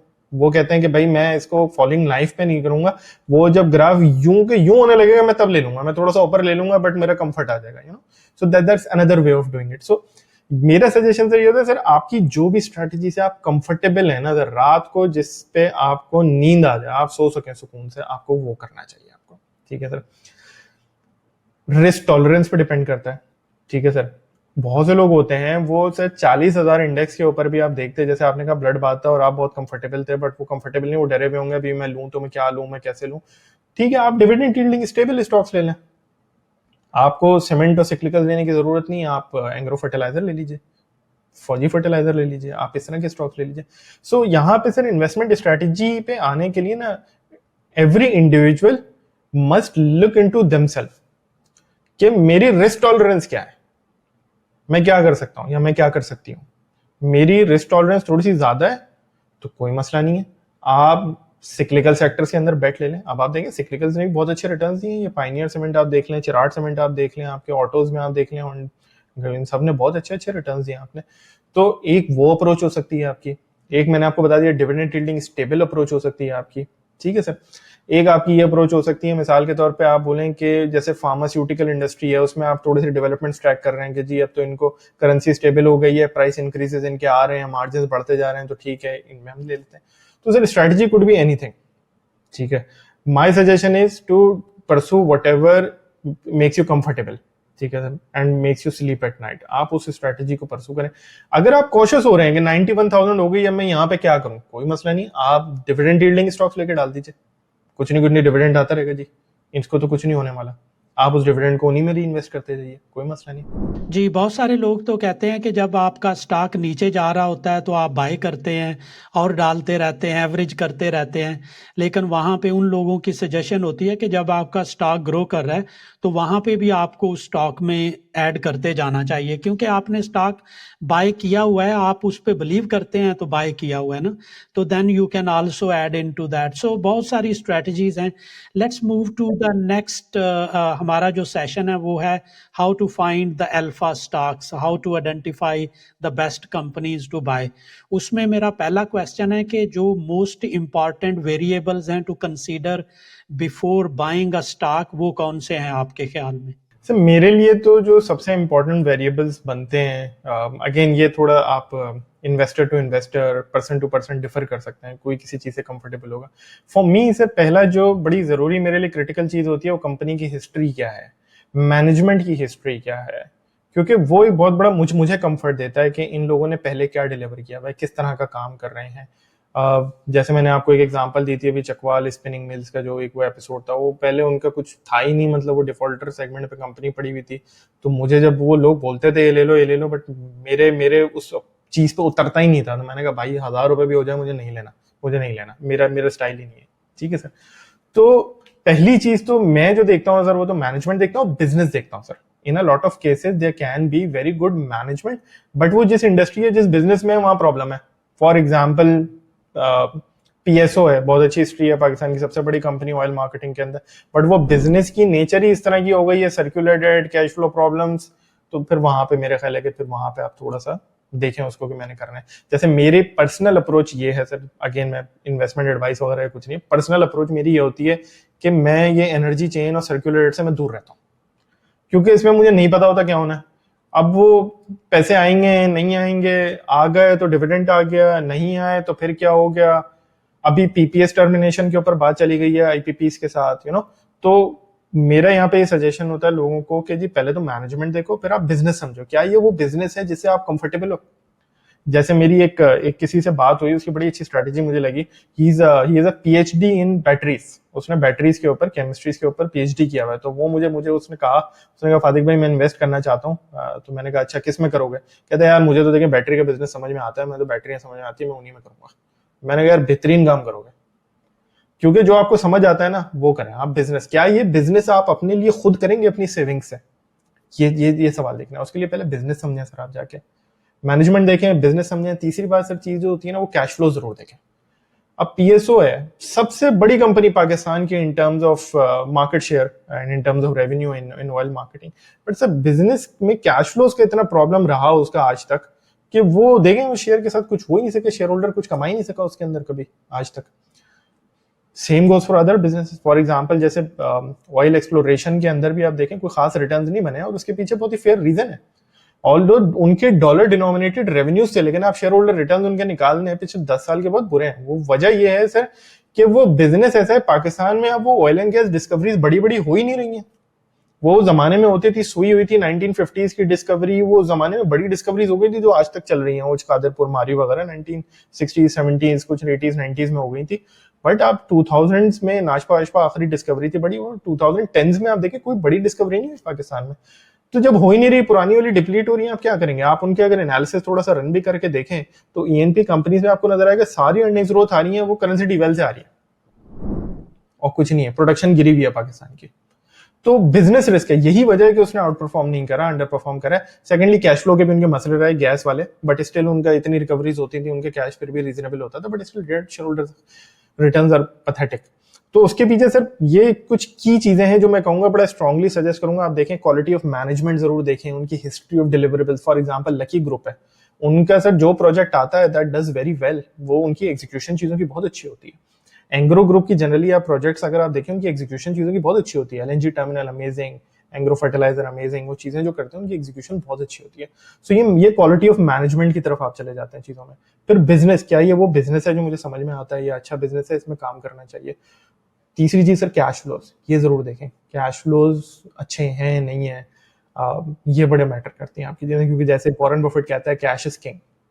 तो ये 3 चीजें मैं कहूंगा कि जरूर देखें, इनके बगैर इन्वेस्ट ना करें प्लीज। जी बिल्कुल, अभी जैसे हम हबको वगैरह को देखते हैं तो कैश फ्लो पे हिट आया है, इसलिए वो क्रैश भी हुआ है। और अगर हम पीएसओ या पीपीएल, ओजीडीसी, एसएनजीपी को देखते हैं तो इनके शायद कैश फ्लो टेम्पररली बेटर होंगे, या लोगों को लगा है बेटर होंगे। उसके साथ ही स्टॉक्स जो हैं वो कैप होना शुरू हो गए हैं। So you are absolutely right कि cash flow is very important. Fatiq भाई, मैं तो फाइनेंशियल्स को इतना नहीं अंडरस्टैंड करता। आई गो फॉर लाइक जो टूल्स में फेयर वैल्यू वगैरह निकाल देते हैं, जैसे इन्वेस्टिंग प्रो है, उसमें को 12-14 उन्होंने मॉडल लगाए हुए हैं। सो आप किस तरह डिटरमाइन करते हैं true value of a stock? इसमें ये इंटरेस्टिंग है इसमें खजर भाई। देखिए, मेरा इसमें ओपिनियन ये है खजर भाई, कुछ केसेस होते हैं जहां पे आप वैल्यू निकाल सकते हैं और कुछ केसेस ऐसे होते हैं जिसमें आप वैल्यू निकाल ही नहीं सकते। ठीक है sir. For example, Meezaan bank किसी ने ऐसे 10 साल पहले या 20 साल पहले देखा होता, वो एक सर्टेन टारगेट प्राइस निकाल लेता, बट क्या वो इमेजिन भी कर सकता था कि ये कभी 250 रुपए का शेयर हो जाएगा और डिविडेंड्स भी इतने दे देगा? तो सर, जो अच्छी ग्रोथ कंपनीज होती है ना, ग्रोइंग कंपनीज, मैनेजमेंट अच्छी है, क्वालिटी अच्छी है, प्लान्स हैं अच्छे हैं, ये रूम फॉर ग्रोथ है, तो वहां सर मेरा ओपिनियन ये होता है कि कोई टारगेट प्राइस नहीं होती वहां पे। वो तो भाई ये ठीक है, नीचे आ गया, आपको पता है कि अगले साइकिल में फिर ये ग्रो करना शुरू हो जाएगा, आप डिप के ऊपर परचेस करें इस तरह की चीजें। तो वहां मेरा ओपिनियन ये है कि वहां कोई वैल्यू आप इस तरह से असाइन नहीं कर सकते।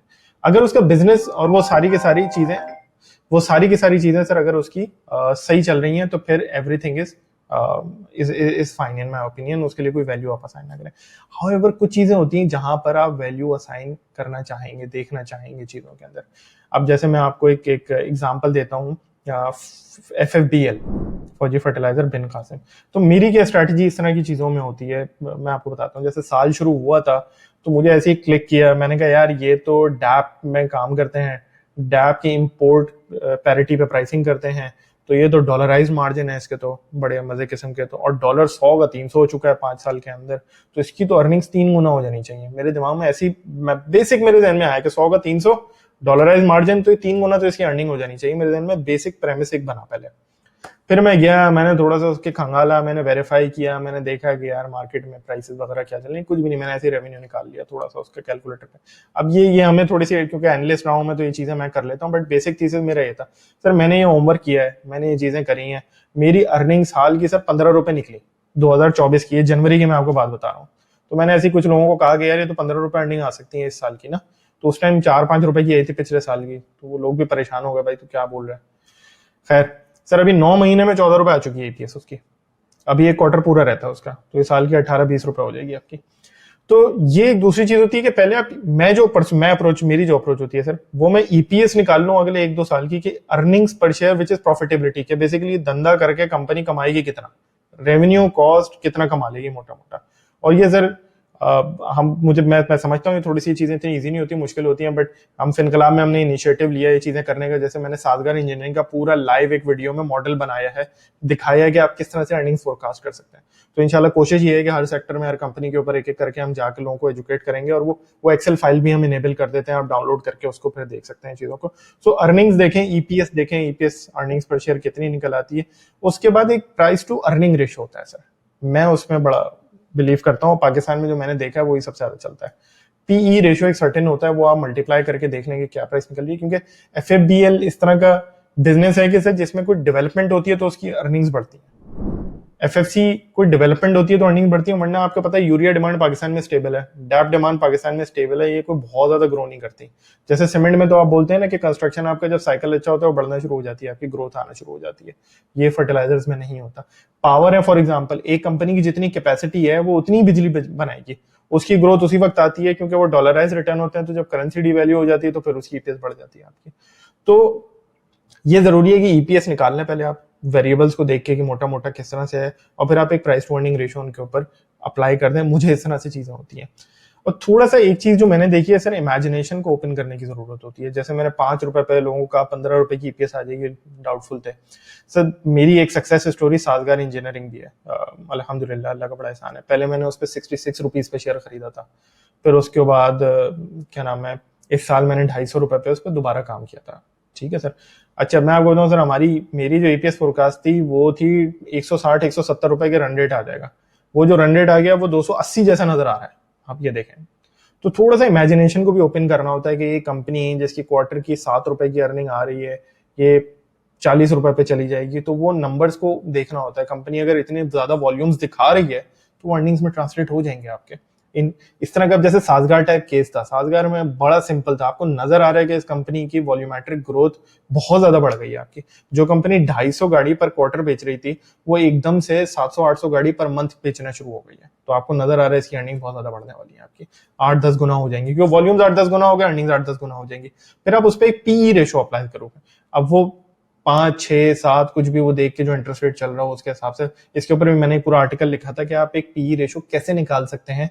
उसके ऊपर मैंने सर हमारी फिनकलाब की वेबसाइट के ऊपर एक आर्टिकल पढ़ा हुआ है, तो उसके ऊपर हमने एक्सप्लेन किया हुआ है मैंने पूरा कि किस तरह से आप एक अपना टारगेट पी लगा के आप उस पर अप्लाई करें, आपकी टारगेट प्राइस निकल आएगी कि कितनी है, फिर आप देख लें आपका क्या रिटर्न है उन चीजों के अंदर। फतीक भाई, आप कौन सा मेथड रिकमेंड करेंगे या यूज करते हैं to screen the high potential stocks? जैसे आपने साजगार को पकड़ लिया था, so what is the best method to screen high potential stocks?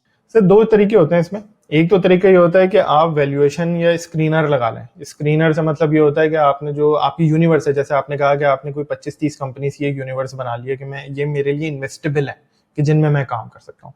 तो वो आपके लिए 25 है, किसी के लिए 100 हो सकती हैं, किसी के लिए 150 हो सकती हैं, किसी के लिए 50 हो सकती हैं। तो आप अपनी यूनिवर्स में जाएं, आप उसमें जो वैल्यूएशन रेशोज होते हैं, for example price to earning ratio, उसकी सबकी लिस्ट बना लें। ये एक्चुअली मैंने अभी इसी वीकेंड के ऊपर भी एक्सरसाइज करी कि मैंने सारे पी रेशोज की मैंने एक लिस्ट बना ली कि किसका कितना है।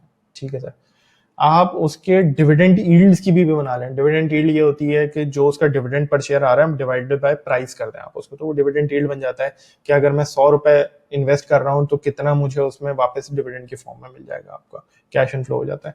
तो डिविडेंड यील्ड की आप एक लिस्ट बना लें, आपको नजर आ जाएगा। फिर आप एक टारगेट पी लगा दें। ठीक है, वो मैंने अपना जो फॉर्मूला जैसे मैंने आपको बताया एक्सप्लेन किया हुआ, उसके मुताबिक मैंने एक टारगेट पी लगा दिया और मैंने निकाल लिया कि भाई मेरा कितना अपसाइड निकलता है उसके अंदर, या पी जितना कम होता है उतना अच्छा होता है। कुछ केसेस में सर पी रेशो जो होता है वो कम होने के पीछे रीजन होता है।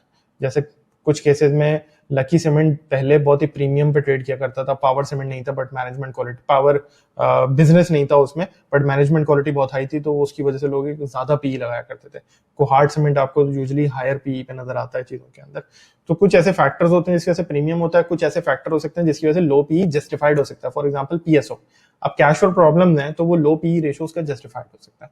तो बट हैविंग सेड दैट, आप प्राइस टू अर्निंग रेशियो की लिस्ट बना लें, उससे आप एक पॉइंट आउट कर सकते हैं। आप डिविडेंड यील्ड से, अब जैसे मैंने आपको बताया सर यूबीएल एक पॉइंट पे 30-40% की डिविडेंड यील्ड हो गई थी यूबीएल बैंक की, वो तो अलग से ही नजर आ रहा था उस टाइम पे।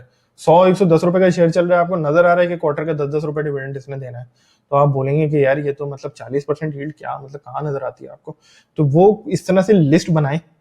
ठीक है, मैं तो 2 ही रेकमेंड करूंगा, तीसरा आपको ज्यादा देखने की जरूरत नहीं है, एक प्राइस टू अर्निंग और एक डिविडेंड यील्ड, आपको चीजें हमारे रिफ्लेक्ट हो जाएंगे।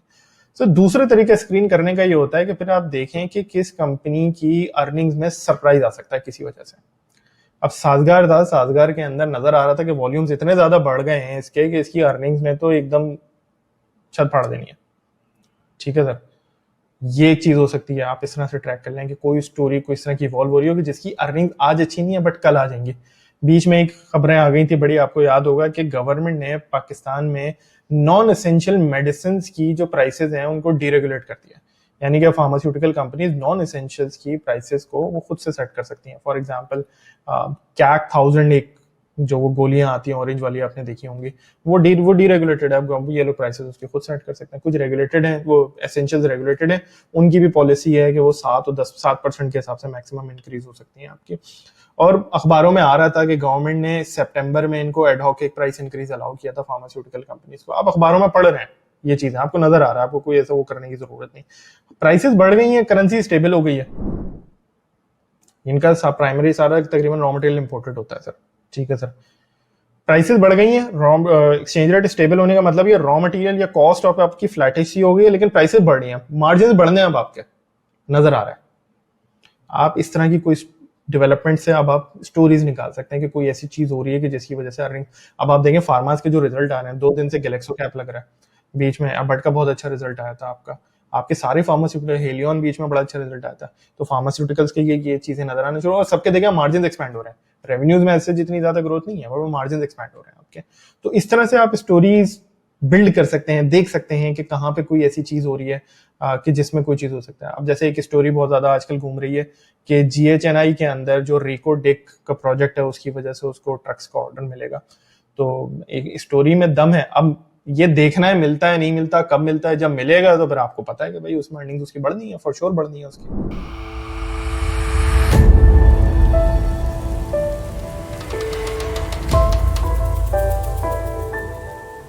फतीक भाई, बहुत सारे लोग डाइवर्सिफिकेशन की बात करते हैं, वहाँ पे कंसंट्रेशन की भी कुछ लोग बात करते हैं। तो आपके ख्याल में कौन सी अप्रोच पाकिस्तानी इन्वेस्टर्स के लिए बेटर है? सर अगेन इसमें मैं वही कहूंगा कि आप अपना रिस्क टॉलरेंस देखिए। किसी को कुछ सूट करता है, किसी को कुछ सूट करता है। हमारे कुछ एक एक मेरे दोस्त हैं, वो पूछते हैं कि भाई किसी मतलब हम ग्रुप बैठे हुए थे तो पूछते हैं कहते हैं कि यार कितने स्टॉक्स होने चाहिए पोर्टफोलियो में। तो दूसरे ने कहा कि भाई ज्यादा नहीं होने चाहिए, कम रखो, कॉन्सेंट्रेटेड अच्छा होता है, अच्छे स्टॉक्स निकालो, ज्यादा नहीं रखो, कम उसमें अच्छा रहेगा। वो कहते हैं हाँ मेरे पास ज्यादा नहीं है, सिर्फ 15 शेयर्स पड़े हुए। तो अब वो दूसरे हंस पड़े, वो कह रहे हैं अब मैं तुम्हें बोल रहा हूँ ज्यादा नहीं है। तो अगेन अब वो देखिए दोनों का ना रिस्क को एनालाइज करने का तरीका डिफरेंट है। वो 15 को समझ रहे हैं कि मैंने ज्यादा नहीं किए भाई, ये कह रहे हैं भाई क्या हो गया 15 इतने ज्यादा रखे मैं आपने। बट अब आप कॉन्सेंट्रेशन की स्ट्रेटेजी भी परसू कर सकते हैं, आप डाइवर्सिफिकेशन की स्ट्रेटेजी परसू कर सकते हैं। एक बड़ा मशहूर एक कोट है, वो ये कहता है कि diversification is a protection against ignorance. इसका मतलब ये है कि ये प्रोटेक्शन आपको किस चीज के अगेंस्ट दे रहा है कि आपकी जो नॉलेज ना होना, फॉर एग्जांपल आपको नहीं पता, तो आपने बहुत सारे शेयर्स ले लिए, आपने कहा कि जो मेरी लैक ऑफ नॉलेज है मैं बहुत सारे शेयर्स ले लेता हूं तो ठीक है, मेरा मार्केट का एक्सपोजर बन जाएगा, मेरी नॉलेज नहीं भी होगी तो मेरा एक मार्केट का एक्सपोजर मिल गया, मुझे मार्केट रिटर्न मिल जाएगा। वो डाइवर्सिफाई आपने इस तरह से कर लिया कि जो लैक ऑफ नॉलेज थी आपने ऐसे डाइवर्सिफाई कर दिया उसको। अब उसमें हर तरह की कंपनीज होंगी, कुछ बहुत ही आउट परफॉर्मिंग होगी, कुछ अंडर परफॉर्मिंग होगी, बट एक मोटा मोटा आपका मार्केट रिटर्न निकल आएगा उसके अंदर आपका। ठीक है सर। कॉन्सेंट्रेशन सर वहां पे इफेक्टिव होती है कि जहां पर आपको पता हो आप क्या कर रहे हैं, आपको पता, मुझे पता है कि ये कंपनी अच्छा कर रही है, मुझे पता है इसका business, I understand this business, I know इसकी प्रॉफिटेबिलिटी ना बढ़ना है या इसमें ये होना है या इसमें वो होना है, व्हाटएवर, वहां आप कॉन्सेंट्रेशन कर सकते हैं। सो इट्स एसेंशियल कि आपकी अंडरस्टैंडिंग लेवल क्या है। अगर आपका अंडरस्टैंडिंग लेवल बहुत स्ट्रांग है तो दूसरा आप कंसंट्रेशन की तरफ जाएं, 2 share 3 share 5 share 6 share whatever you are comfortable with, आप ये करें। वरना डाइवर्सिफिकेशन आप देखें आगे। तो रिटेल के लिए मैं रेकमेंड करता हूं कि आप, क्योंकि आप लोगों के पास इतना टाइम नहीं होता है कि आप एक एक क्वेश्चन से एनालाइज करें जिस तरह से हम करते हैं, तो आई वुड रेकमेंड कि आप डाइवर्सिफिकेशन देखें।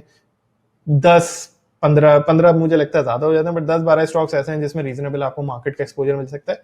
एसेंशियल डाइवर्सिफिकेशन में ये होता है कि आप सेक्टर डाइवर्सिफिकेशन जरूर देखिए। अब अगर आपने 6 कंपनीज ली लेकिन 6 की आपने सीमेंट ले ली तो वो डाइवर्सिफिकेशन तो नहीं है ना, वो आपने एक ही रिस्क एक्सपोजर है इफेक्टिवली। तो फार्मा देख लिया आपने, आपने फर्टिलाइजर देख लिया, आपने सीमेंट देख लिया, आपने कोई और देख लिया आपने, इस तरीके से तो इस तरह से डाइवर्सिफाई जरूर करें और कोशिश करें कि सेक्टर्स में से पिक करके उनमें फिर विनर ढूंढना है। अभी अब्दुल रहमान हैं, वो उन्होंने एक वीडियो बनाई थी अपने चैनल पे, उन्होंने मैथमेटिकली प्रूव किया था कि 6-7 स्टॉक्स जो होते हैं वो बहुत ही ऑप्टिमाइज्ड रिटर्न दे सकते हैं। और मैं चूंकि होल नंबर पसंद करता हूं तो मुझे लगता है कि 10 तक स्टॉक अच्छा है। उसका सिंपल, जैसे आपने समझाया कि अगर एक कंपनी डूब भी जाती है तो 10% ही जाएगा ना मेरा, बाकी तो प्रोटेक्टेड है इन्वेस्टमेंट। अभी फतीक भाई, एक बहुत सारा जो पाकिस्तान में रिटेल इन्वेस्टर्स को प्रॉब्लम होता है या मसला होता है, वो पंप एंड डंप से बच नहीं पाते। उनको पता ही नहीं होता कि ये पंप एंड डंप चल रहा है या क्या कहानी चल रही है। सो किस तरह रिटेल जो है वो आइडेंटिफाई कर सकते हैं और अवॉइड कर सकते हैं ये पंप एंड डंप वाले स्टॉक से? ये अगेन आपने बड़ा इंटरेस्टिंग, एक बड़ा एसेंशियल पॉइंट आपने रेज किया खैदर भाई। ये बिल्कुल है, और जैसे हमने थोड़ी देर पहले इस चीज को डिस्कस भी किया था कि ये एक मैनेज होता है, आपने पहले भी इस चीज का सवाल पूछा था, मार्केट में चीजें होती हैं। तो यस, ये चीजें होती हैं। देखिए इसका अवॉइड करने का तरीका यही है कि पहली बात तो खैदर भाई, इस चीज को हमने अपने एक्सेप्ट करना है एक्चुअली कि हम ओवरनाइट रिचेस के लिए नहीं आए हैं। ओवरनाइट रिचेस के लिए नहीं आए, कि हम कसिनो में नहीं आए हैं, हम यहाँ पे स्टॉक्स में आए हैं, हम एक जैसे आपने बात करी थी एक रीजनेबल रिटर्न लेने आए हैं अपनी सेविंग्स के ऊपर। अब वो कंपाउंड हो के कितना बड़ा हो जाता है वो अल्लाह ताला जानता है, ठीक है जी। हम ये करने आए हैं, हम कसिनो में नहीं आए हैं, ये पहली चीज एक्सेप्ट करनी पड़ेगी हमें, ताकि फिर हम नेक्स्ट स्टेप पे जाएंगे। क्योंकि जो पहले जैसे आपने भी थोड़ी देर पहले कहा ना कि वो जो बढ़ रहा होता है तो वो साइकोलॉजिकल वो एक भेड़ चाल आ जाती है, हाँ ठीक है ले लो ये बढ़ रहा है, ये बढ़ रहा है, इस चीज से बचना है। उससे बचे, उससे आप उस वक्त बचेंगे जब आप एक्सेप्ट कर लेंगे कि भाई मुझे जल्दबाजी में कोई पैसे नहीं कमाने। आपको कोई भी इस तरीके से चीज है, मुझे कल रात ही मेरे एक दोस्त के साथ, बड़े अच्छे दोस्त के साथ मैं बैठा हुआ था, वो मुझे कहता है फातिक भाई 150 रुपए पे मुझे किसी का फोन आया, या CWSM आप ले लो 500 रुपए हो जाएगा। कहता है, मैंने कहा ठीक है मैं जा, कहता है मुझे उससे पहले उसका ज्यादा पता ही नहीं था, कह रहा है मैं गया, मैंने उसकी किताबें खोली, मैंने उसका देखा, कहता है फातिक भाई, मैंने कहा भाई जान छोड़ मेरी। कहता है उसका अगले दिन फिर फोन आया, कहता है कि फातिक भाई ले लो। मैंने कहा भाई तू मेरे को दोबारा फोन मत करियो। मेरे दोस्त ने कल रात में बताया, कह रहा है फातिक भाई यकीन नहीं करोगे, उसके बाद स्ट्रेट फ्लोर लगे हैं उसको, straight lower lock lower lock lower lock lower lock.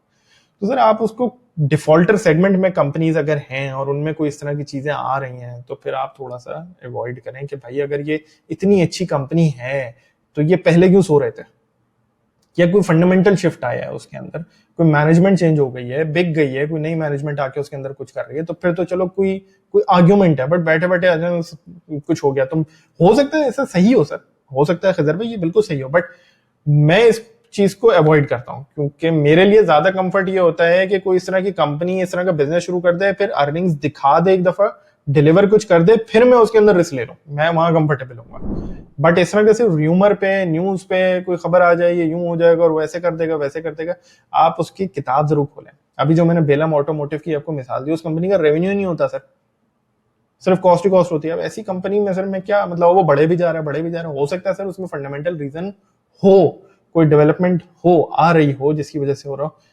I don't know, I don't want to get into that, I want to avoid that. So in my opinion इस तरह से सर आप pump and dump stock से पीछे रख सकते हैं। और जैसे आपने एक बात कही थी ना सर, अच्छे लॉन्ग टर्म रिटर्न सर आपको आड़ी टेढ़ी कंपनीज में नजर ही नहीं आते, वो नजर ही उनमें आते हैं जो हम अपनी एवरीडे लाइफ में मोस्टली चीजें देख रहे होते हैं।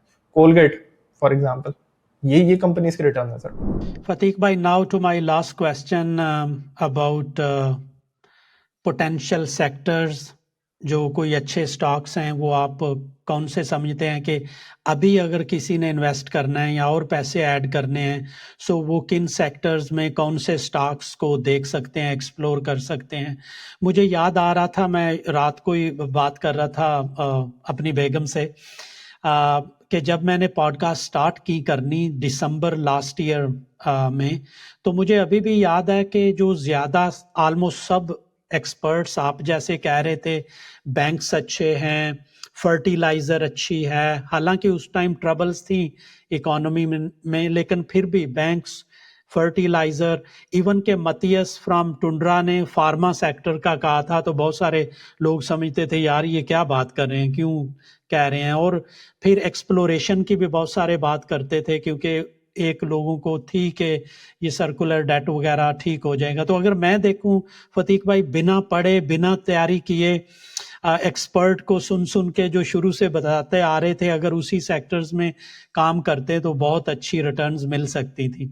सो अभी अगर किसी ने इन्वेस्ट करना है या थोड़े से और पैसे ऐड करने हैं, तो अभी क्या स्ट्रेटजी होनी चाहिए, कौन से सेक्टर या स्टॉक आप बता दें, आप जिन पे नजर रख के बैठे हुए हैं। खैर भाई मेरी जो अपने मैं फिनक्लाब के यूजर्स को भी सजेस्ट करता हूँ, मैं स्ट्रैटेजी पॉइंट ऑफ व्यू से तो मैं वही रेकमेंड करूंगा। वो स्ट्रैटेजी है कि play safe and simple, don't play any complicated game. ठीक है sir, play safe and simple का मतलब ये है कि सर मैं शुरू करता हूँ सिंपल फर्टिलाइजर सेक्टर से। ठीक है सर, उसकी वजह ये है कि सर डिविडेंड यील्डिंग कंपनीज हैं अच्छी खासी, एंग्रो फर्टिलाइजर और एफएफसी प्राइमरीली, इनके डिविडेंड्स अच्छे हैं। डिविडेंड यील्ड में आज भी फॉरवर्ड लोगों के जो मैं एस्टिमेट्स देख रहा होता हूँ, जो पब्लिश होती है रिसर्च रिपोर्ट्स वगैरह मैं देखता हूँ, तो वो उस हिसाब से डिविडेंड यील्ड अच्छी है। और अभी मार्केट में जैसे मैंने आपसे थोड़ी देर पहले जिक्र किया कि इंटरेस्ट रेट नीचे आ, तो मतलब सेकेंडरी मार्केट में आ गया है, स्टेट बैंक अभी कम कर रहा है, और इसमें थोड़ा बहुत अभी फर्दर थोड़ा बहुत रूम होगा 11% तक मिसाल के तौर पे जाने का। तो यहाँ पे एक रूम मौजूद है, प्लस डिविडेंड आपका आ रहा है, कंपाउंडिंग आप इसमें री इन्वेस्टमेंट आप करते हैं। तो मैं तो प्लेन सेफ एंड सिंपल से शुरू करता हूँ। दूसरा सर मैं डीसीआर जरूर रिकमेंड करता हूँ रिटेल को। सर रियल एस्टेट प्रोजेक्ट है, बेहतरीन प्रोजेक्ट है, अब मेंटेन किया हुआ क्वालिटी हो, ग्रोथ आ रही है उसके अंदर, डिविडेंड आ रहा है, आप उसको री इन्वेस्ट करते जाएं कॉन्स्टेंटली आप री इन्वेस्ट करते जाएं dividend, that's the idea. Play safe and simple में तो सर मैं यहाँ से स्टार्ट करता हूँ, ठीक है। बैंक्स सर बिल्कुल बढ़ सकते हैं यहाँ से, वैल्यूएशन में उनमें चीजें नजर आती हैं, बट अगर आप मुझसे पूछें तो जहाँ पे इंटरेस्ट रेट इतना अग्रेसिवली जब नीचे आ रहे हैं तो मैं थोड़ा सा मैं जाती तौर पे मैं कॉशियस होकर मैं रेकमेंड तो कर रहा हूँ अपने लोगों को कि भाई आप यूबीएल मिसाल के तौर पे एटलीस्ट डिविडेंड यील्ड ही अच्छी है उसकी, तो कुछ हैं आप देख सकते हैं। फैसल बैंक है मिसाल के तौर पे, आप उसकी बुक वैल्यू अच्छी खासी है, उसके उसके क्या नाम है, अर्निंग भी उसकी बहुत अच्छी है, and it's the only probably bank जिसमें एडीआर टैक्स वाला इशू नहीं है। फैसल बैंक के अंदर उसका एडीआर रेशो तकरीबन 60% है, तो वो आपने देखा होगा, वो एक चीज है। बट ज्यादा मेरा फोकस यही रहेगा कि आप फर्टिलाइजर देखिए, आप डीसीआर देखिए, सीमेंट्स में कुछ स्टॉक्स हैं उनको फॉर श्योर आप देखें। कोहार्ट सीमेंट का बहुत अच्छा रिजल्ट आया है, बाय बैक कर रहा है। पाइनियर सीमेंट ने डिविडेंड अच्छा देना शुरू कर दिया है। फौजी सीमेंट की एक्सपेंशन आई है अभी कुछ अर्सा पहले ऑनलाइन, उसके नंबर्स अच्छे आ रहे हैं। सो आप इस तरह की ये कुछ कंपनीज आप अच्छी देख सकते हैं। आप इसके अलावा आपके पास मैं स्टील अवॉइड करता हूँ, नॉट बिकॉज के मुझे उसमें वैल्यू नजर नहीं आती, बट बिकॉज अगेन जैसे मैंने आपको बताया मैं बड़े स्ट्रिक्ट प्रिंसिपल्स के थ्रू चलता हूँ। स्टील एक इस तरह का बिजनेस है कि जिसमें मुझे रिस्क ज्यादा नजर आता है, या एक रिवॉर्ड रिस्क कॉम्बिनेशन से ही समझ नहीं आता। उसमें सर उनका फिनिश प्रोडक्ट भी इंपोर्ट पैरिटी पे प्राइस हो रहा होता है, और उनका रॉ मटेरियल भी इंपोर्ट हो रहा होता है, उनके हाथ में कुछ भी नहीं होता। सीमेंट में कम से कम प्राइसिंग पावर किसी हद तक आपके हाथ में होती है। तो इस वजह से मैं सीमेंट को रिकमेंड मतलब अवॉइड करता हूँ कि इस तरह की चीज जिसमें मेरे हाथ में कुछ नहीं है। केमिकल्स में मैं इसीलिए रिकमेंड नहीं करता, वो इंटरनेशनल प्राइसेस गिर गई, अब ये हो गया वो हो गया, आपके हाथ में कुछ नहीं होता। सो इस तरह की चीजें मेरी रिकमेंडेशन या मेरी होती है कि आप ना करें। Play safe and simple, fertiliser, cements, pharmaceuticals बिल्कुल अच्छी कंपनीज हैं। एबट है, एबट की हिस्ट्री ये है कि वो डिविडेंड पे आउट भी अच्छा करती रही है। अगर आप देखें हेलियन है, इसके अच्छे रिजल्ट्स आने शुरू हो गए। गैलेक्सो अच्छा है, दीज कंपनीज स्ट्रॉन्ग ब्रांड्स। अब गैलेक्सो है, ऑगमेंटिन वगैरह हमें पता है, these strong brands, these companies are going nowhere इंशाल्लाह। सो इस तरह की कंपनीज आप यकीनन देख सकते हैं। सो सेक्टर वाइज अगर आप मुझसे पूछेंगे तो मेरा जो स्टाइल थोड़ा वो इस तरह का है कि जैसे वहां पे फर्टिलाइजर और डीसीआर से अपने आप को क्वेश्चन दे लिया डिविडेंड वगैरह का, फिर सिक्लिकल प्ले, क्योंकि मुझे साइकिल में इंप्रूवमेंट नजर आ रही है ना, इकोनॉमिक रिकवरी मुझे नजर आ रही है, तो सीमेंट जिसकी डिमांड इंप्रूव हो सकती है। ऑटोज, यकीनन ऑटोज के ऊपर सर मैं मिस कर दिया, ऑटोज के ऊपर आई एम बुलिश। उसकी वजह यह है सर, सारी चीजों की डिमांड गिरी है पाकिस्तान में, ऑटोज की जरूरत से ज्यादा गिरी है, ऑटोज की डिमांड बिल्कुल गिर गई है मतलब। और उसके बावजूद आप उनकी प्रॉफिटेबिलिटी देखें किस तरह की आ रही है, ऑल टाइम हाई जैसे नंबर आ रहे हैं। तो ये जब यहाँ से डिमांड रिकवर होगी, जो कि होगी, हमेशा ही होता है सर, एक रिग्रेशन टुवर्ड्स द मीन होता है, स्ट्रीम में भी गिरी है और फिर आपकी रिकवरी आती है, जब आएगी तो यहाँ पे भी अर्निंग्स पड़ेंगे। अ lot of people have concerns over competition. लोग कहते हैं कि मुझे किसी ने कहा कि यार ये तो गाड़ियों की प्राइसेस गिर जाएंगी क्योंकि कंपटीशन आ रहा है। तो गाड़ियां जो हैं वो लाइफस्टाइल प्रोडक्ट हैं, वो कोई कमोडिटी नहीं है कि मैं प्राइस तोड़ तो मैं इस तरीके से बेचना शुरू कर दूं। मैंने उसको परमानेंटली उसकी प्राइस तोड़ दी, उसकी डिमांड गिर जाएगी और लोगों उसकी वैल्यू खत्म हो जाएगी, इंफीरियर प्रोडक्ट बन जाएगा। गाड़ी लाइफस्टाइल प्रोडक्ट होता है आपका। तो वहां पे अभी भी आप देखें प्राइस कंपटीशन ऐसे नहीं हो रहा, वो तो एनिवर्सरी करके छोटा मोटा करके ये लोग प्राइस कट अनाउंस करते हैं, फिर उसको खत्म भी कर देते हैं। इनको पता ही है सस्टेनेबल इस तरीके से हम नहीं कर सकते, और ना मार्जिन उसको इस तरीके से सपोर्ट कर सकते हैं। प्लस फिर दूसरे लोग कहते हैं कंपटीशन आ रहा है उसमें क्या होगा, तो सर कंपटीशन में डिमांड ग्रोथ यहाँ से जितनी आनी है ना सर, कार्स प्लस एसयूवीज का जो डेटा है वो सिर्फ 80,000 गाड़ियां बिकी थी आपकी FY24 के अंदर। ये मीन है सर 1,70,000 का। अगर ये 1,30,000 पे भी चला गया ना अगले 2 साल के अंदर, 50,000 गाड़ियों की एडिशनल डिमांड आनी है सर, सारे खप जाएंगे, जितने नए आ रहे हैं ना सब खप जाएंगे इसके अंदर। ये मेरा तो ये थी सर। तो ऑटोज मुझे पसंद आते हैं, सीमेंट मैंने आपको बता दिया, फार्मा मुझे पसंद आता है। कुछ कंज्यूमर हैं जैसे Colgate is doing an amazing job. So इस तरह की आप चीजें देख सकते हैं। मैं फतीक भाई, मैंने इसी महीने नजम अली साहब से पॉडकास्ट की थी, तो जो एक मेन आइडिया था वो था कि वी शुड डिस्कस अबाउट फिनक्लाब जो प्रोजेक्ट है।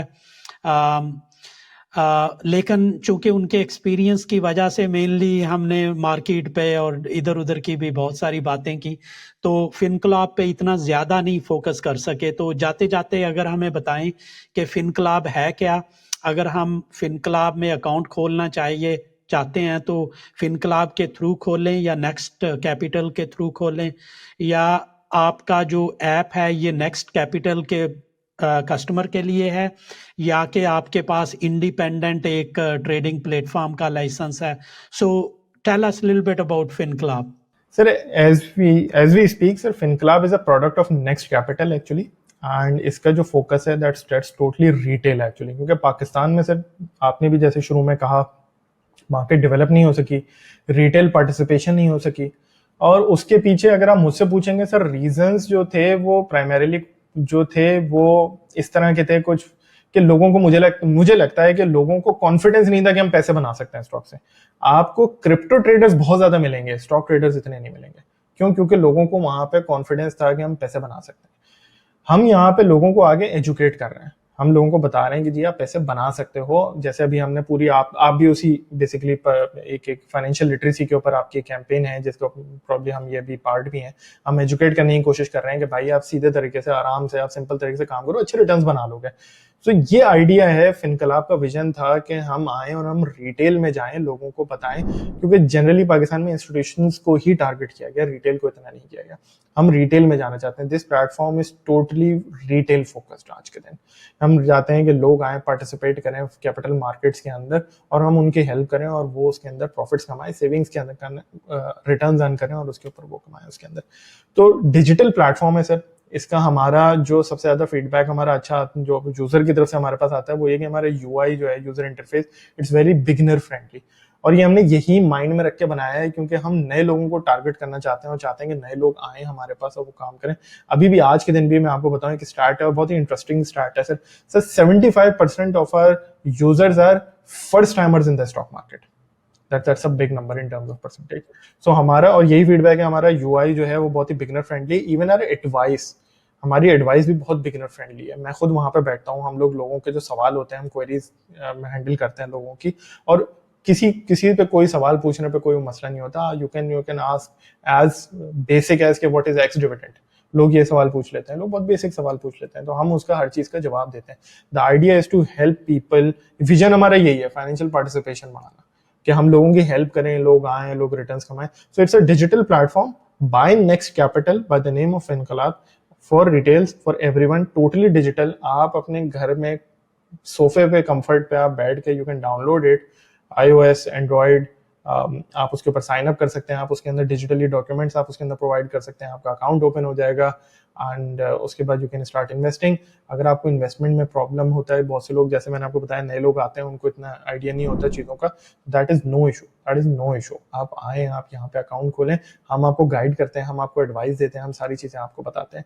मेरा भी एक दोस्त है, वो मुझे कुछ दिन पहले ही बता रहा, कह रहा है फातिक भाई वो कह रहा है मेरी बहन है, वो मुल्तान में होती है, बहावलपुर। कहता है उसने आपके प्लेटफॉर्म पे अकाउंट खोला था जुलाई के अंदर। मैंने कहा अच्छा कितने पैसे कमा लिया? कहता है बहुत खुश है, 20% कमा लिया उसने बैठे बैठे। तो वो क्या, मैंने कहा उसने किस तरह से कर दिया? कहता है वो आपने जो एक एडवाइस की लिस्ट बनाई हुई है वहाँ पे, बस उसमें से उसने कुछ स्टॉक्स उठा के उसने ले लिए थे, वो बन गए उसके पैसे 20%। सो वो बहुत खुश है।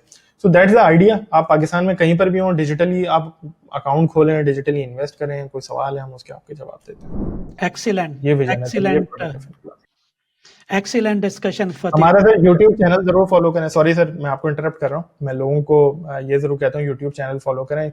उसमें अभी बहुत ज्यादा आपको कंटेंट नहीं मिलेगा, बट क्योंकि हमने रिसेंटली ही स्टार्ट किया, we just went live in June, तो उसमें हम कोशिश कर रहे हैं कि लोगों को बिल्कुल बेसिक पे जाके लोगों को एजुकेट करें कि भाई ऑयल एक्सप्लोरेशन सेक्टर क्या है, ऑयल रिफाइनिंग क्या है, इनके क्या की वेरिएबल्स है जिनको आपने ट्रैक करना है। इसमें ये जैसे रिफाइनिंग में फला चीज इंपॉर्टेंट है, उसको ट्रैक करना है, ऑयल एक्सप्लोरेशन में क्या ट्रैक करना है, तो वो सेक्टर वाइज है। फिर हम लोग उसके अलावा मैंने आपको बताया, मैंने सातगार इंजीनियरिंग का पूरा एक्सेल फाइल मैंने वो स्क्रीन शेयरिंग करके उसके ऊपर एक मॉडल सा बनाया था। इस तरह की चीजें हैं। सो आइडिया है इसके हम फाइनेंशियली एजुकेट करें, तो वो आप हमारा कंटेंट आता रहता है वहां पे, उसको देखें ताकि आपको हेल्प हो सके। एक्सीलेंट डिस्कशन फतीक भाई, thank you very much for your time. Thank you Khazar भाई, thank you for giving me this opportunity to be here. Thank you.